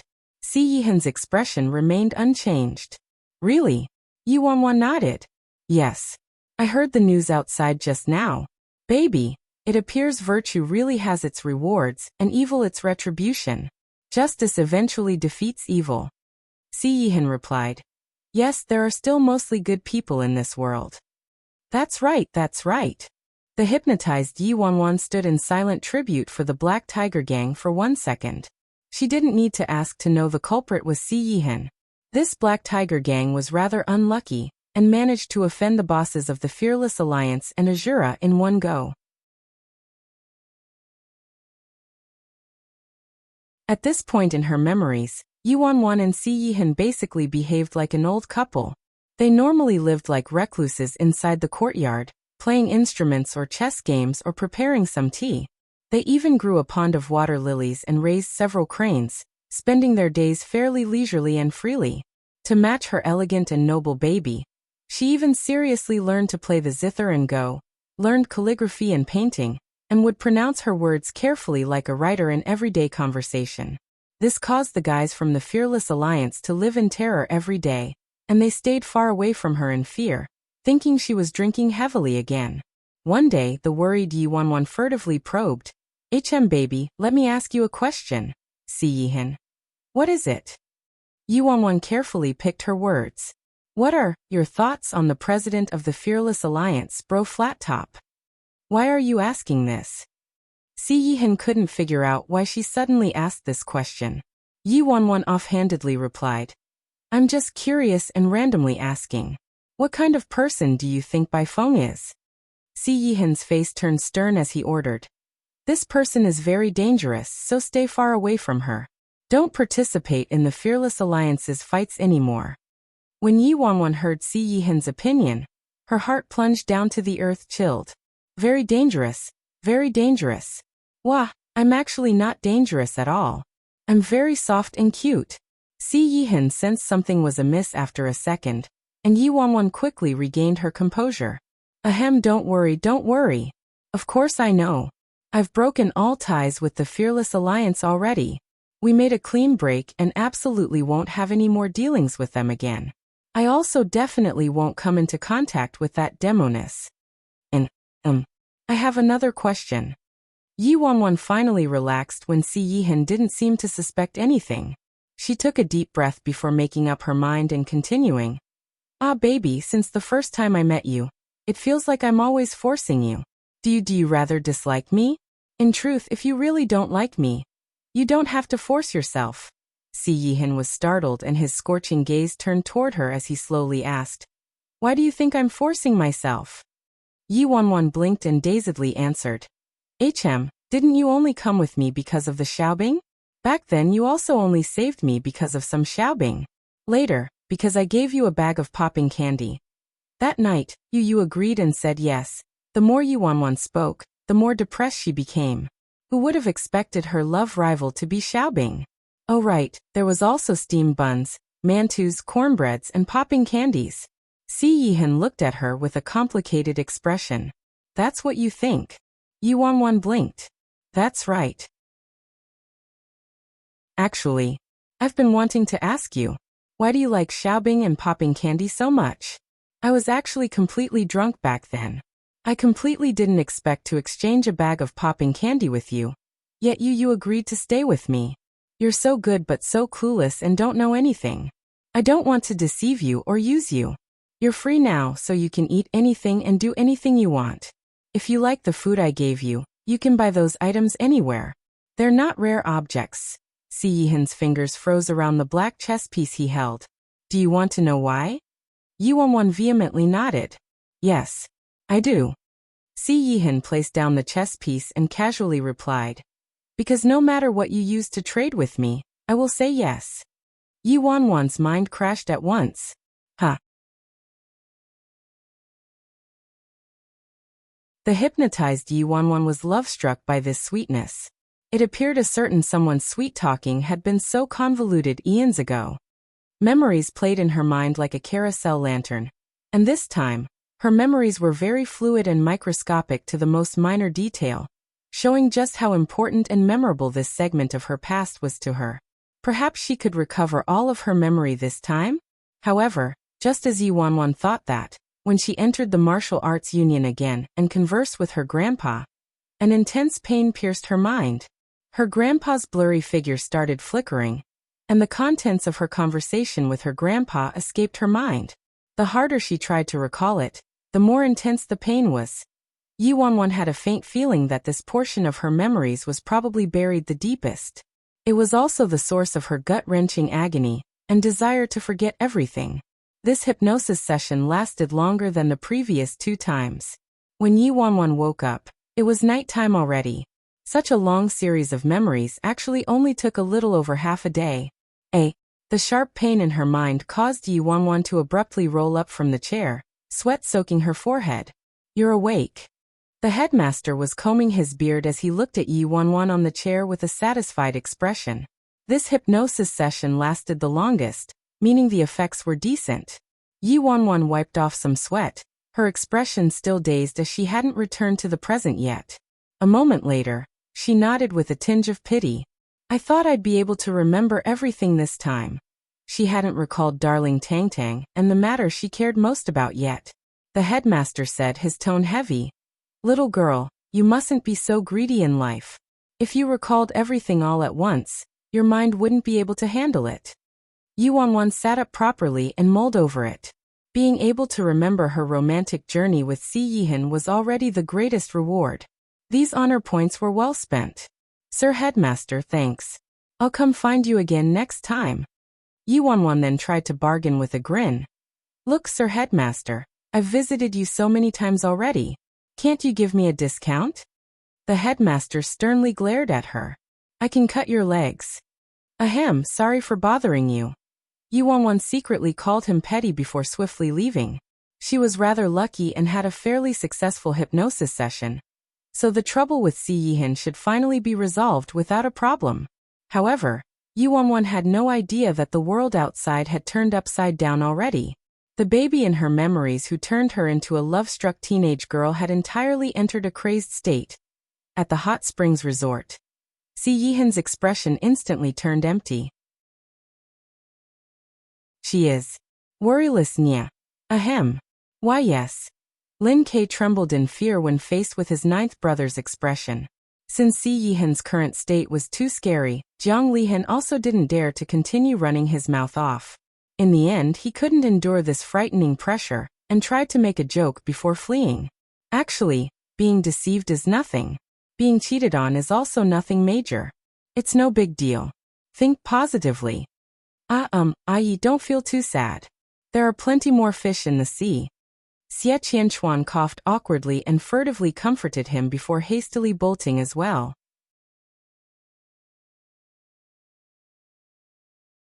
When Lin Ke saw Jiang Lihan and Xie Qianchuan fleeing, he also decisively escaped, not wanting to serve as cannon fodder. From the second Si Yihan learned about Yi Wanwan being worryless nya, he sat in his seat, unmoving. His tea went from warm to cold, and the blazing sun wilted from the sky. Jiang Lihan, Xie Qianchuan, and Lin Ke hid in a nearby corner and conversed while whispering. Jiang Lihan kept shaking his head and sighing. "Why, how wretched. I never expected Ayi to also be afflicted by love wounds one day." Xie Qianchuan was somewhat worried. "I feel like this matter affected him pretty badly. Do you think he won't be able to recover after this stumble?" Jiang Lihan adamantly nodded and said with conviction, "Definitely. I've never seen Ayi care about a woman as deeply as her. I have to say, that woman is seriously terrible. Isn't she playing with someone's feelings?" Jiang Lihan stared at the desolate silhouette sitting in the distance, clicking his tongue. "Do you think Ayi will withdraw into himself completely after this?"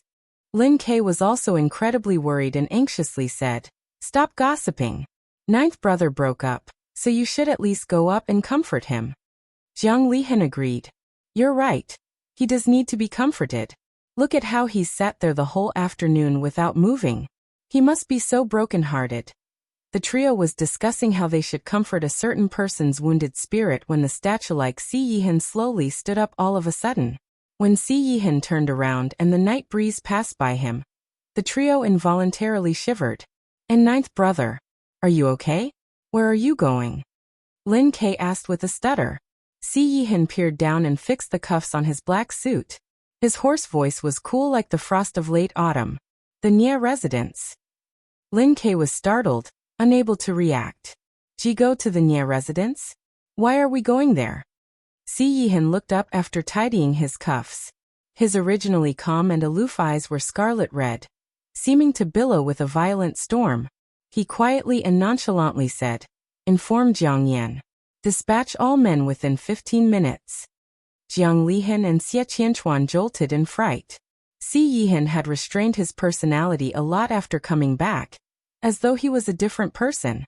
However, at this moment, he seemed to have instantly reverted back to the chilly and bloodthirsty Lord Azura from back then. Lin Ke was stupefied. Go to the Nia residence. Dispatch all men to the Nia residence? What the heck are you doing, ninth brother? Ah. Oh my god. He knew ninth brother would be sucked into a violent rage because of what happened with Yi Wanwan this time, but he never expected things to develop to this point. Regardlessly of how abominable that damn girl Yi Wanwan was, her identity right now was the second miss of the Nia family, worryless Nia, to say the least. Who were the Nia family?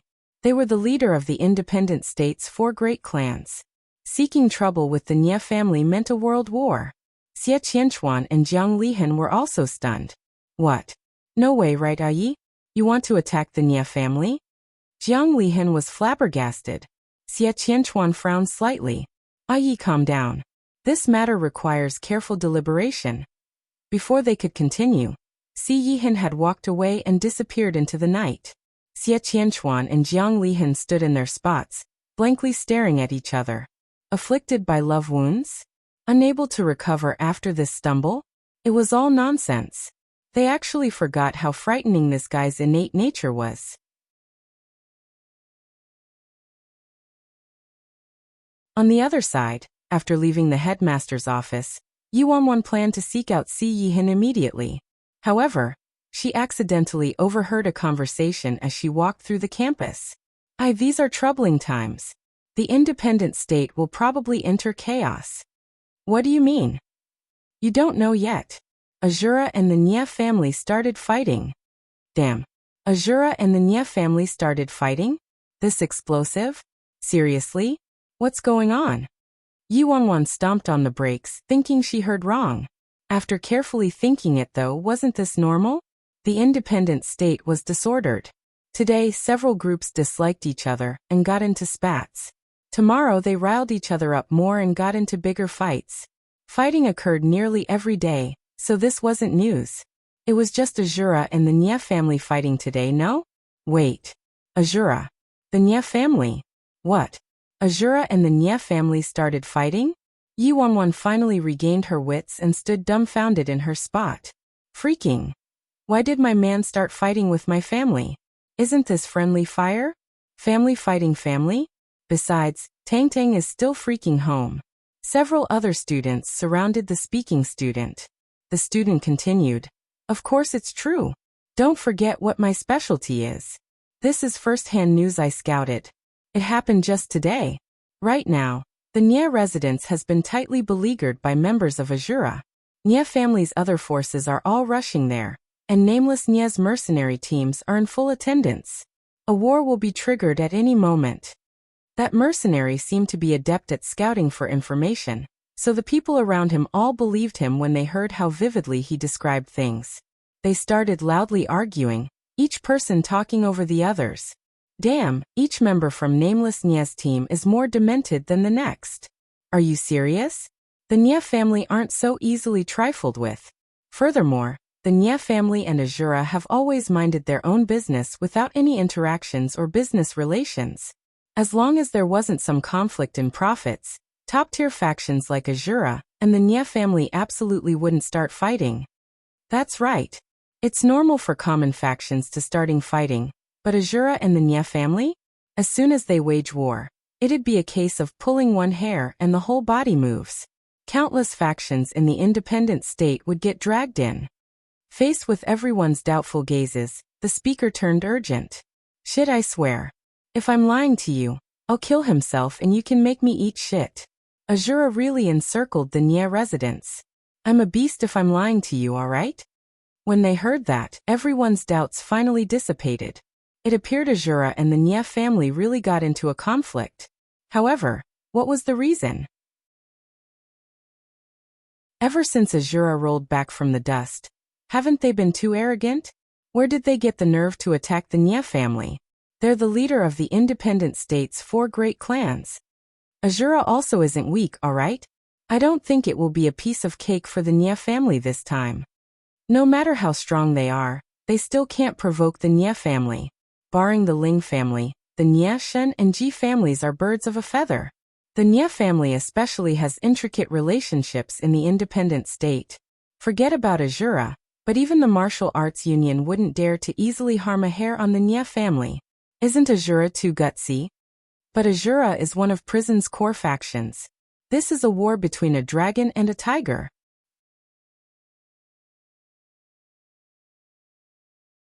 Why the heck did they start fighting all of a sudden? Yuanwan also really wanted to know. She frowned as she wondered. Azura and the Nia family started fighting? Why? Immediately, a man's figure surfaced in Yi Wanwan's mind. Nameless Nia. Don't tell me my extremely unreliable brother went off and caused trouble again. Provoking Azura this time?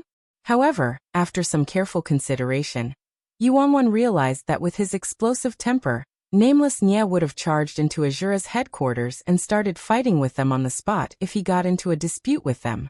Nameless Nia would resolve all conflicts and enmities immediately and wouldn't drag it out, and involve the entire Nia family.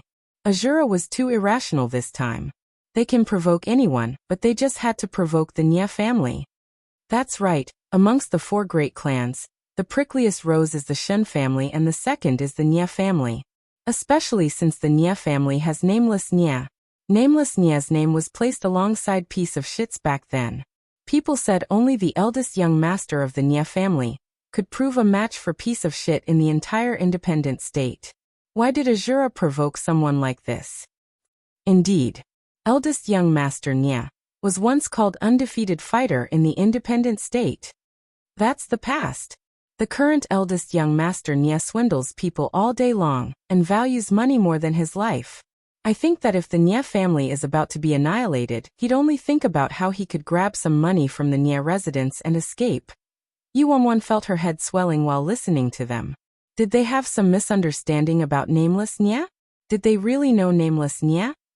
Her real brother was strong indeed, but his brain was lacking, and he was predisposed to killing himself with stupidity. If they depended on him to defend the Nia family would have been destroyed long ago. Soon, Yuanwan walked toward the group. Classmate, were you serious about what you said? Is the information accurate? Yuanwan's approaching terrifying face caused that mercenary to jump in fright. He quickly recognized the newcomer to be the most sought-after celebrity at Scarlet Flame's Academy lately. Yuanwan, it's you. Of course this info is accurate. Anyway, it's such a big commotion, so you couldn't hide it even if you wanted to. Everyone will definitely hear about it soon. Based on his tone, he should be telling the truth. However, no way could she believe that Si Yihan started fighting with the Nia family for some reason. Yuanwan couldn't figure out what screw was lost in Si Yihan's head. They still hadn't married. Yet he was acting so insolently toward his in-laws already? She immediately called Nameless Nia. For mercenary missions, please press 1. For other missions, please press 2. To hire Nameless Nia himself, the fee is doubled. To hire the team under Nameless Nia, the pay is also doubled. If you don't have money, please hang up. Thank you for your cooperation. Yuanwan freaking. What kind of weird voicemail message was this? Nameless Nia still didn't pick up his phone after half a day, and Yuanwan couldn't stand the awful message anymore, so she could only give up. At the same time at the Nia residence, members of Azura flooded the outside of the Nia residence, standing off with the Nia family guards. The man stood outside the gates, one with the darkness. His bone-chilling gaze contained irrepressible bestial instincts. as though he wanted to swallow everything into his stomach and rip and smash everything apart. The experts who normally guarded the Nye residence appeared from their hiding spots, and a dozen or so elderly men with heads of white hair walked out from somewhere. They all stood in front of the Nye residence.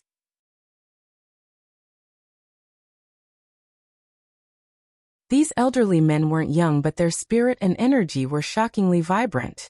"Junior, leave this place." An elderly man's apathetic gaze landed on Si Yihan. His voice wasn't loud but sent piercing pain into his listeners' eardrums. "Scram," calmly responded a middle-aged man standing behind Si Yihan, dressed in plain clothes. "That's one of the 4 Azuras in Azura, Heavenly Azura." Many factions had rushed to the Nye residence's vicinity upon hearing the news. Several people were startled when they saw the middle-aged man who spoke. Everyone knew Emperor Ji's group had the 8 gods while Azura's group had the 4 Azuras. Just like how Emperor Ji's 8 gods represented the strongest fighters, Azura's 4 Azuras were the same and represented Azura's top fighters. Furthermore, the 4 Azuras were very mysterious and rarely operated outside, only appearing when Azura launched a true, epic battle. Damn. Azura's 4 Azuras were dispatched. Freaking. It isn't just Azura's 4 Azuras. Those old men are the Nye family's cabinet elders. They're true top-notch fighters. Even a powerful freak like eldest young master Nye has to address them as teachers. Soon more and more factions arrived. 2 of the 4 great clans had arrived, the Shen family and the Ji family. Eldest young master Shen looked at the front, then looked around him before turning to his family's elders and asking, "Can this matter be resolved with money?" One of the Shen family elders mulled over it before shaking his head and replying, "I'm afraid it can't. The Nye family has dispatched their cabinet elders while Azura has dispatched the 4 Azuras. This is equivalent to these 2 great factions waging the largest-scale war. I'm afraid money can't easily resolve it." Eldest young master Shen was startled. "Damn, why did we come here then? Our Shen family has nothing but money." As for the Ji family, a large group also came but only lingered on the perimeters without any plans to involve themselves fully. They seemed to be observing the situation. Amongst the 4 great clans, the Nye family and the Ji family had the best relationship, nearly to the point of sharing everything. Hence, the Ji estate naturally wouldn't stand by and do nothing if the Nye family engaged in the largest-scale war. Right now, veins popped from Si Yihan's forehead and dark shadows hung under his eyelashes. He staked everything in one throw and believed her, only to obtain this kind of result. She still recovered her memories in the end, returned to her original identity, and even reunited with her and Ji Shiran's child, leaving him behind, leaving him to guard those promises and memories by himself, leaving him where she left him. I said it before that. She's the only one. She can only be mine. Yet, she violated his last bottom line, pushed his emotions into an abyss and crushed his last thread of reason. Kill. Si Yihan's low and hoarse voice was akin to the roar of a primitive beast, sending people shaking with fear. The current Si Yihan didn't possess any rationality anymore. How audacious! Suddenly, Patriarch Nye and Madame Nye slowly walked outside the Nye residence. Nameless Nye, Feng Shuani, Spray of Flowers, Iceberg Man, and Little Sweetie were standing behind the duo. Who dares to provoke the Nye family? A large group from the Fearless Alliance arrived on the scene with the elders in lead. Countless hall masters and higher-ups were also present. Was Azura serious? Their president Fearless was a daughter of the Nye family. Azura making trouble with the Nye family was no different to them than making trouble with the Fearless Alliance. Moreover, the Nye family had a thick thigh, so they weren't afraid of offending Azura.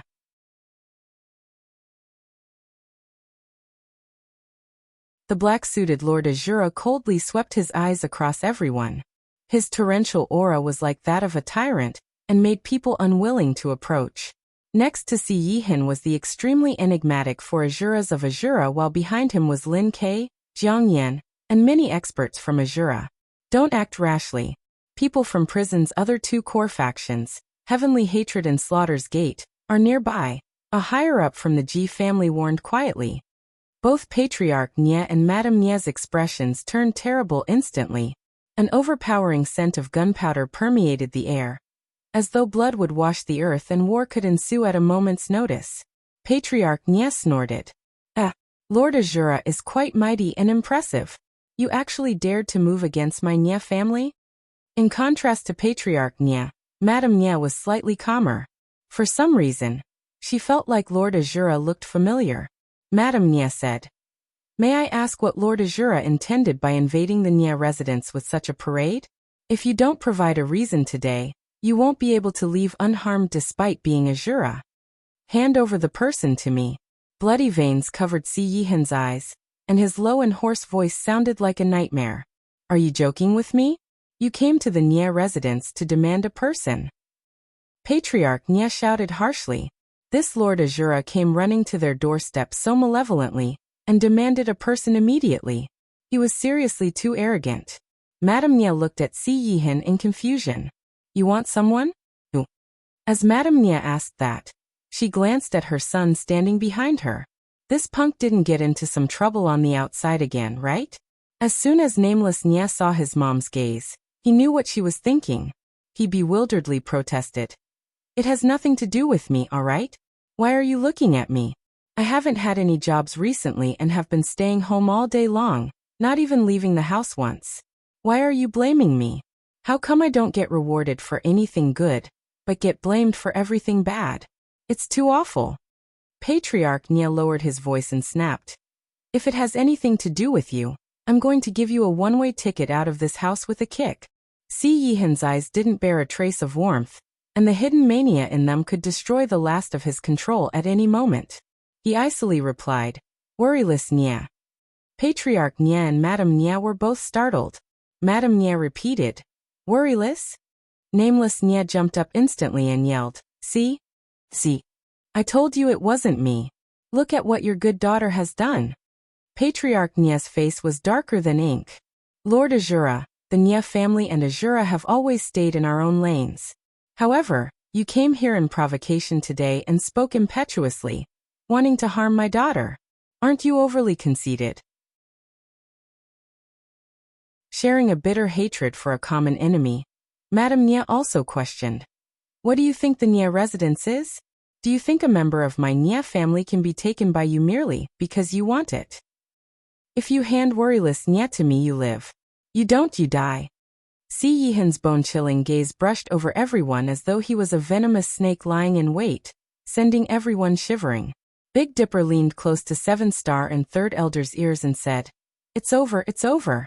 I told Sis Feng not to provoke Lord Azura. Great. She's finally pissed him off now." Third Elder felt distress gripping him. Thank goodness we have the Nye family's support. Or else we'd be dead for sure." 7-Star wore a serious expression. "Azura has an intimate relationship with prison. If prison also attacks..."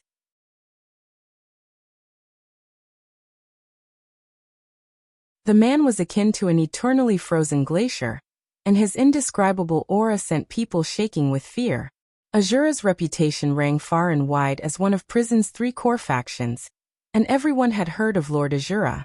However, the demonic Lord Azura today, who looked like he had just climbed out the deepest pits of hell, was a rare sight. Although Azura was extremely notorious and was categorized as the same type of group as the Fearless Alliance, they were different from the Fearless Alliance and rarely stirred up trouble. I will say it again. A penetratingly cold voice without a tinge of human emotion emitted from the man's lips. Patriarch Nye coldly looked at Si Yihan and snorted. "Lord Azura, I have to agree that you're indeed very powerful in the independent state.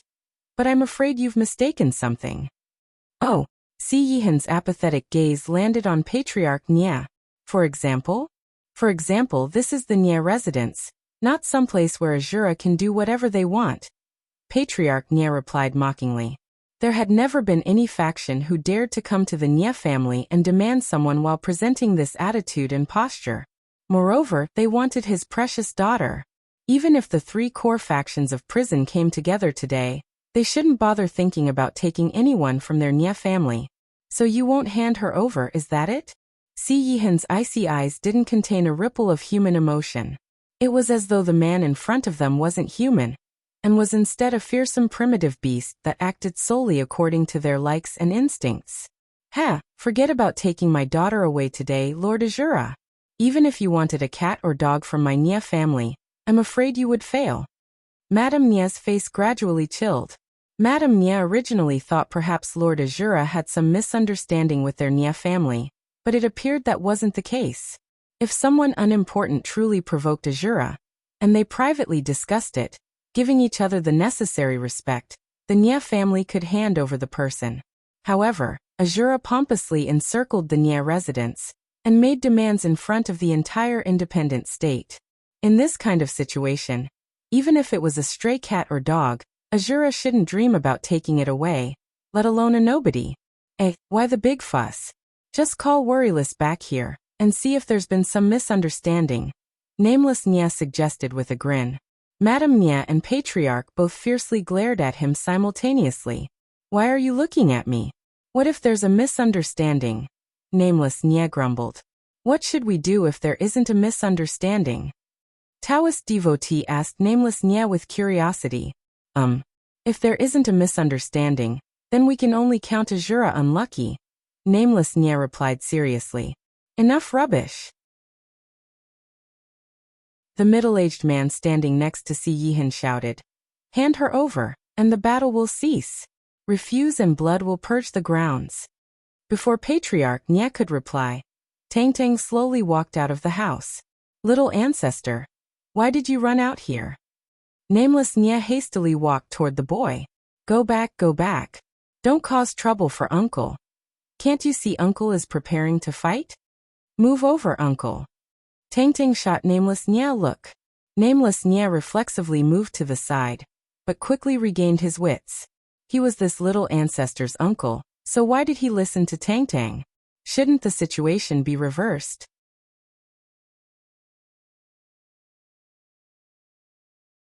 You want to capture my mommy? Tang Tang's tiny figure stood at the front of the Nia residence. His gaze, which was identically bone-chilling to Si Yihan's, shot toward Si Yihan. Tang Tang and Si Yihan's eyes met. Even if you're my daddy, there's no leeway for bullying my mommy, Tang Tang declared. Tang Tang, don't randomly address people. Who's your dad? Patriarch Nia furrowed his brows at Tang Tang. Si Yihan stared at Tang Tang, a complicated and turmoiled emotion surfacing in his eyes before turning into a violent rage. I am not your father. Indeed, this is Worryless Nia's biological son. This is Ji Xiran's child, not mine. Where is Worryless Nia? Si Yihan was teetering on the brink of losing control, and couldn't seem to repress the bloodthirsty wild beast that dwelled in his heart. Tang Tang's appearance evoked a terrifying roar from the beast, as though the beast wanted to crush everything into dust. Damn, Lord Azura, are you serious? The Nia family is the leader of the independent state's 4 great clans. Not only did you come to besiege the Nia family, but you also demanded the Nia family to hand over Worryless Nia. Worryless Nia is Ji Xiran's fiancé. Just how many factions does Azura want to offend at once? The observing eldest young Master Shen suddenly yelled. However, eldest young Master Shen's yelling caused Si Yihan to completely lose all rationality. Fiancé. Veins popped out from the man's forehead, and blood vessels covered his eyes. His rage could burst to the heavens. Kill. Si Yihan harshly shouted. Following Si Yihan's words, the members of Azura and the 4 Azuras instantly lunged toward the Nia family. Humph, insolent fools. Patriarch Nia also waved his right arm with a shout, placing the order to start fighting. In the blink of an eye, the sea of people transformed into a scene of slaughter, and the Nia family and Azura's fighting forces melded into one. When the Ji family saw the 2 sides finally fighting, they immediately rushed over but were impeded by people from Heavenly Hatred and Slaughter's Gate. Yi Wanwan had removed her makeup at rocket speed and rushed toward the Nia residence. When she arrived, this was the scene that greeted her. Without any hesitation, Yi Wanwan drove the car straight into the crowd. Seeing a car charging toward them, the 2 sides subconsciously dodged to the side. Being hit by a car for no reason wasn't a fun adventure. Everyone's gazes were pulled toward the intruding car. Who is it? Are they suicidal? Damn. Both Azura and the Nia family are there. Yet they still charged inside? I think they hit 2 people, right? The driver's door soon opened, and Yi Wanwan stepped out. When everyone saw the newcomer's face, they were startled. Sis Feng. Big Dipper cried quietly upon seeing her. It's actually Bai Feng. Wait, no, it's Worryless Nya. Oh no. What should we call her? She was both the president of the Fearless Alliance, Bai Feng, and also Worryless Nya of the Nya family. She had too many identities, so people didn't know what to call her. After exiting the car, Yuanwan looked around her and saw a Nya family member and an Azura member rolling on the ground, covered in dust. She had accidentally flung them away with the swerve just now. However, she didn't do it on purpose.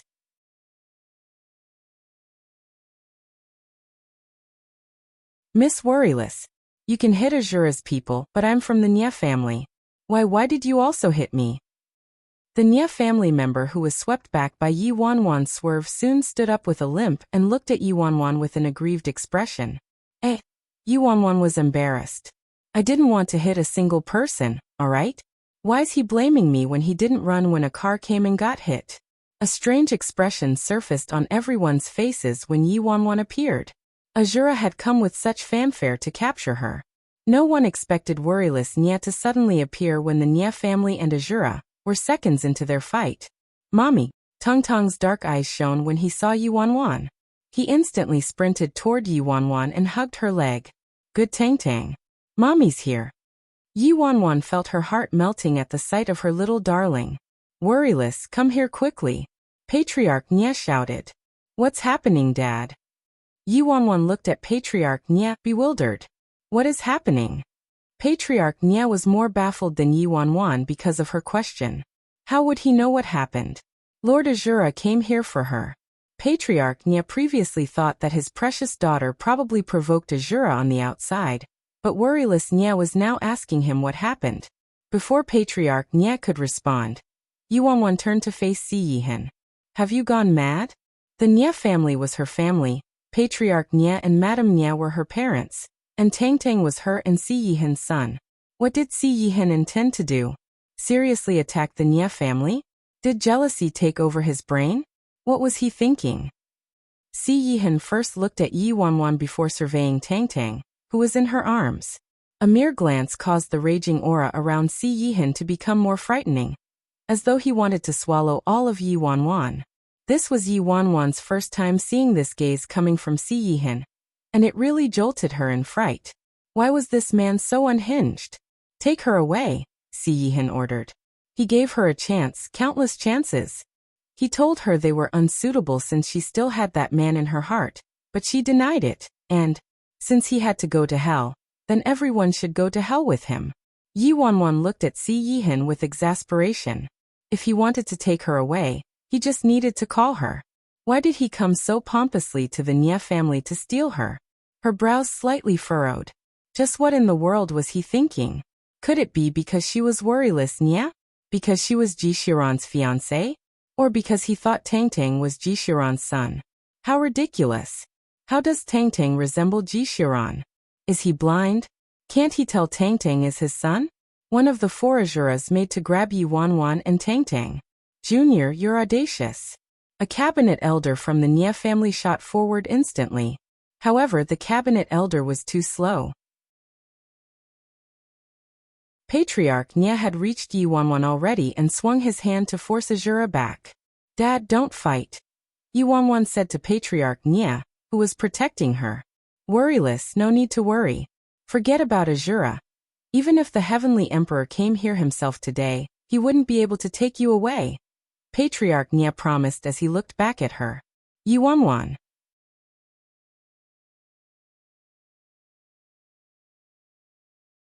She really wasn't afraid of Si Yihan taking her away, but there was clearly something wrong with Si Yihan's current state. Sister, how did you provoke Azura? Look at how angry you've made them, but provoking Azura is fine. Dad, Mom, and I will seek justice for you today. If you think we aren't imposing enough, I can call my mercenaries over here. I, your brother, can work for free, but those mercenaries have to be paid. Nameless Nya said after walking to her, his voice as quiet as possible so that their parents wouldn't overhear. Yi Wanwan glanced at Nameless Nya. He really was her real brother. It was a matter of life or death. Yet he was still asking her for money. Mommy, don't be scared. I won't allow this man to take you away. Tang Tang shot Si Yihan a cold look. Si Yihan's gaze at Tang Tang and Tang Tang's gaze at Si Yihan were both pretty scary. Looking at this real father and son duo's mutual hostility, Yi Wanwan was exasperated. Did Si Yihan really think Tang Tang was Ji Xiran's son? How did they look alike? Yi Wanwan wanted to tell Tang Tang, "Son, that's your real dad." Si Yihan, haven't you thrown a long enough tantrum? Si Yihan's utterly bone-chilling gaze slowly settled on Yi Wanwan. Leave with me on your own, or everyone will die because of you. Pick one. His eyes were so terrifying. Yi Wanwan had never seen him like this. The current Si Yihan felt like a stranger to her. Even so, Yi Wanwan was still angered to the point of laughter. A man whose brain got hijacked by jealousy was impervious to reason. He was clearly such an intelligent person. So why was he unable to deduce such an obvious truth now? Die your arrogant ass. Immediately apologize to my parents. Yi Wanwan demanded with a frown. Everyone looked at Yi Wanwan with astonishment. Was this Miss Worryless Nya all right in the head? Azura came to annihilate the Nya family. And Worryless Nya wanted to make Lord Azura apologize to the Nya family? Forget about whether there was some misunderstanding here or not. Even if there was no way Azura would admit their mistake and would only fight to their last breath.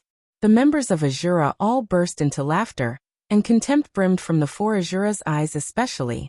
Lin Ke looked at Yi Wanwan and sighed exasperatedly. Was Yi Wanwan still clueless about the current situation? He knew his ninth brother better than anyone. His ninth brother could tolerate that Yi Wanwan was Ji Xiran's fiancé, except for one point. His ninth brother couldn't tolerate the fact that Yi Wanwan and Ji Xiran had a child. To Si Yihan, this child wasn't a bottom line, it was an unpardonable sin. This child represented all his doubts between her and him. Apologize. Si Yihan coldly stared at Yi Wanwan. You might have some misunderstanding. Misunderstanding your ass. You big idiot. Mommy, this man deserves to die, Tang Tang said to Yi Wanwan. Yi Wanwan frowned. Tang Tang, don't speak nonsense. I'm not speaking nonsense. This man wants to attack the Nya family and steal Mommy away. Tang Tang shook his head. He's your daddy, Yi Wanwan responded with a helpless sigh. He used to be. Not anymore. Tang Tang glanced at Si Yihan. I'm not his dad, Si Yihan suddenly interjected. Everyone was dumbfounded. What in the world was happening? Do you deserve to be my dad? Tang Tang asked the man. Tang Tang, don't speak nonsense. He's your daddy. Yi Wanwan was fretting with worry. This misunderstanding seemed to be a bit too big. I'll say it again, I'm not his dad. Veins bulged from Si Yihan's forehead, and his eyes were bloodshot.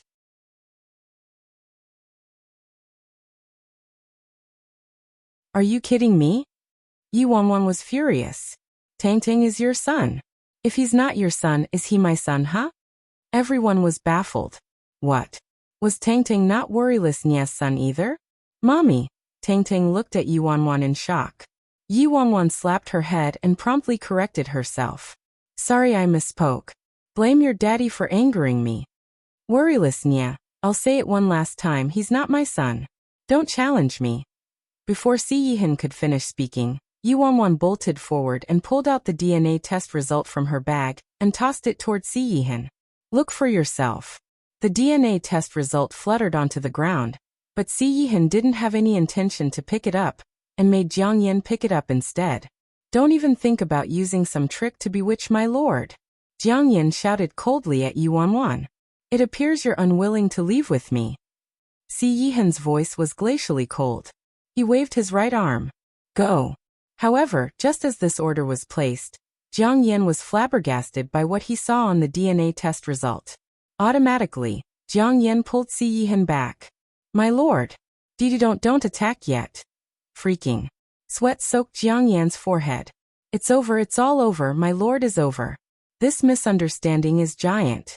Jiang Yan never expected his lord would actually have a child with this worryless Nya. And this child was young Master Tang from the Nya family. After all, this DNA test result couldn't be fake. It was authenticated by the Ayamen Authority Organization. A second later, Si Yihan's icy gaze landed on Jiang Yan. Jiang Yan shivered upon seeing Si Yihan's frightening gaze, but didn't dare to loosen his hold. He hastily said, "My lord, please hold on. I think it'd be better if you looked at this first." However, Si Yihan didn't take the DNA test result from him and uttered, "Read it." That might be a little inappropriate. How about?" Jiang Yan looked around them. "Don't make me say it a second time." Jiang Yan helplessly sighed before starting. "The test shows that Nie Tang Xiao and your DNA shares a similarity of 99.3%. From a biological standpoint, Nie Tang Xiao is your biological son." Everyone was stupefied. The four Azuras were dumbfounded. They weren't stupid, so they naturally knew what Jiang Yan's words meant. The people from the Nie family were also astonished. Tang Tang was Lord Azura's son? Lord Azura? Was that wild man? Madame Nie and Patriarch Nie met each other's eyes, seeing the other person's shock and disbelief. Si Yihan's expression shifted, and he instantly grabbed the DNA test report. A moment later, Si Yihan put the DNA test report in his pocket, his feet rooted to the ground. He first looked at nameless Nie, then Madame Nie and Patriarch Nie, then finally Yuanwan and Tang Tang. There weren't any changes on Si Yihan's face, but his eyes were shaken. "How did you have my tissue sample?" Si Yihan asked Yuanwan. "So when I asked for your hair and asked for 2 strands, what did you think the second strand was used for?" Yuanwan coldly retorted, staring at him. Si Yihan.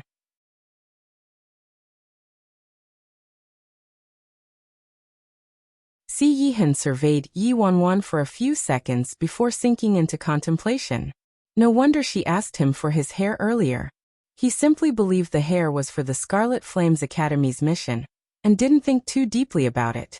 Si Yihan's gaze slowly landed on Tang Tang, and his expression became complicated. Tang Tang was actually his biological son. Si Yihan was neither mentally prepared, yet in the blink of an eye, he became a father.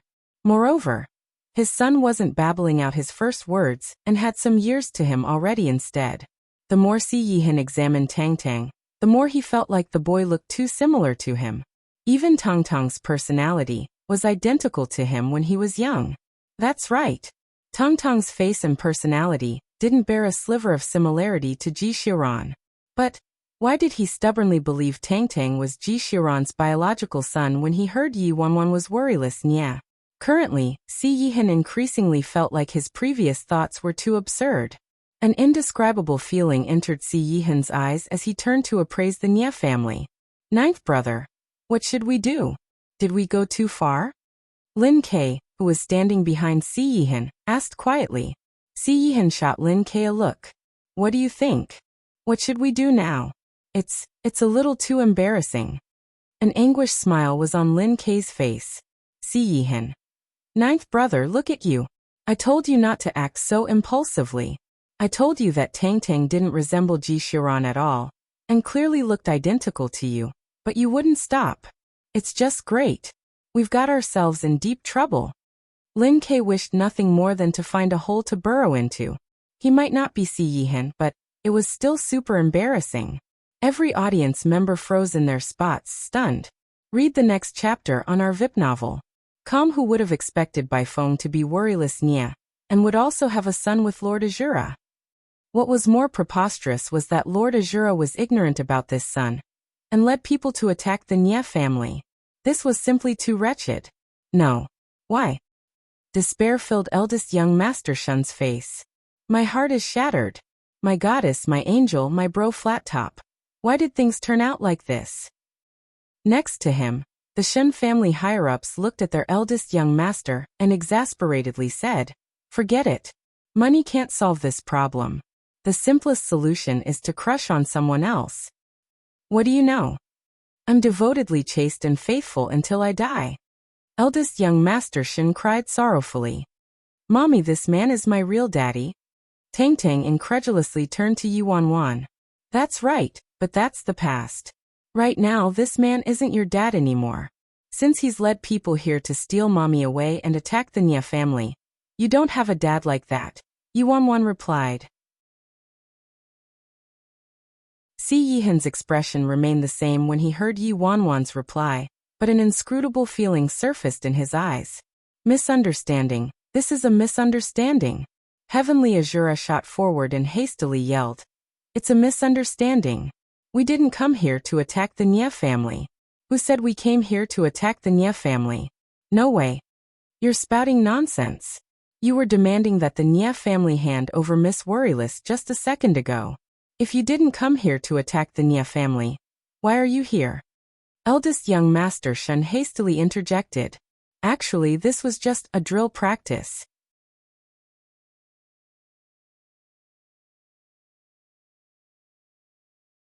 Heavenly Azura thought about it and turned to his lord. Right? Si Yihan stood in his spot and was silent for a moment before actually nodding and answering. Yes. Drill practice? I think you're acting, right? Who the heck are you trying to deceive? I don't even believe it. Do you think other people would? You're awesome, so fight the Nye family. Why are you standing around and doing nothing? Attack already. Purge the grounds with blood already. We guarantee we won't act. If you really can't, the Shun family and Ji family can lend you some people, and make sure you destroy the Nye family. Eldest young Master Shin shouted. Heavenly Azura. Si Yihan, Lin K. None of your business. Stop your blabbing. We're practicing a drill. You won't understand it.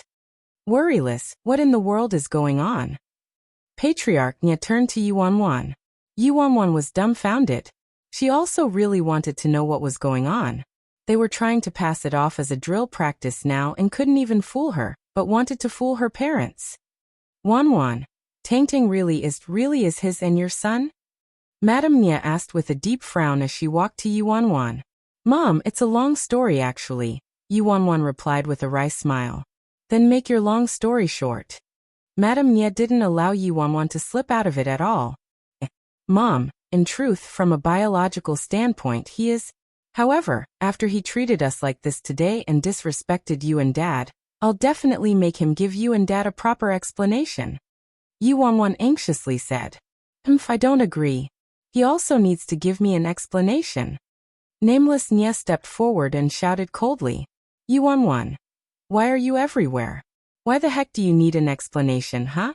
In front of everyone, Nameless Nya walked to Si Yihan and poked Si Yihan in the abdomen with his finger. Wow, you punk, you wild man. You had a child with my sister and then you fled without a word. All these years, you showed no interest in our precious Tangtang. Do you know? It was me who raised Tangtang poop by poop, acting as both the father and mother. Si Yihan. Raised young Master Tangtang poop by poop.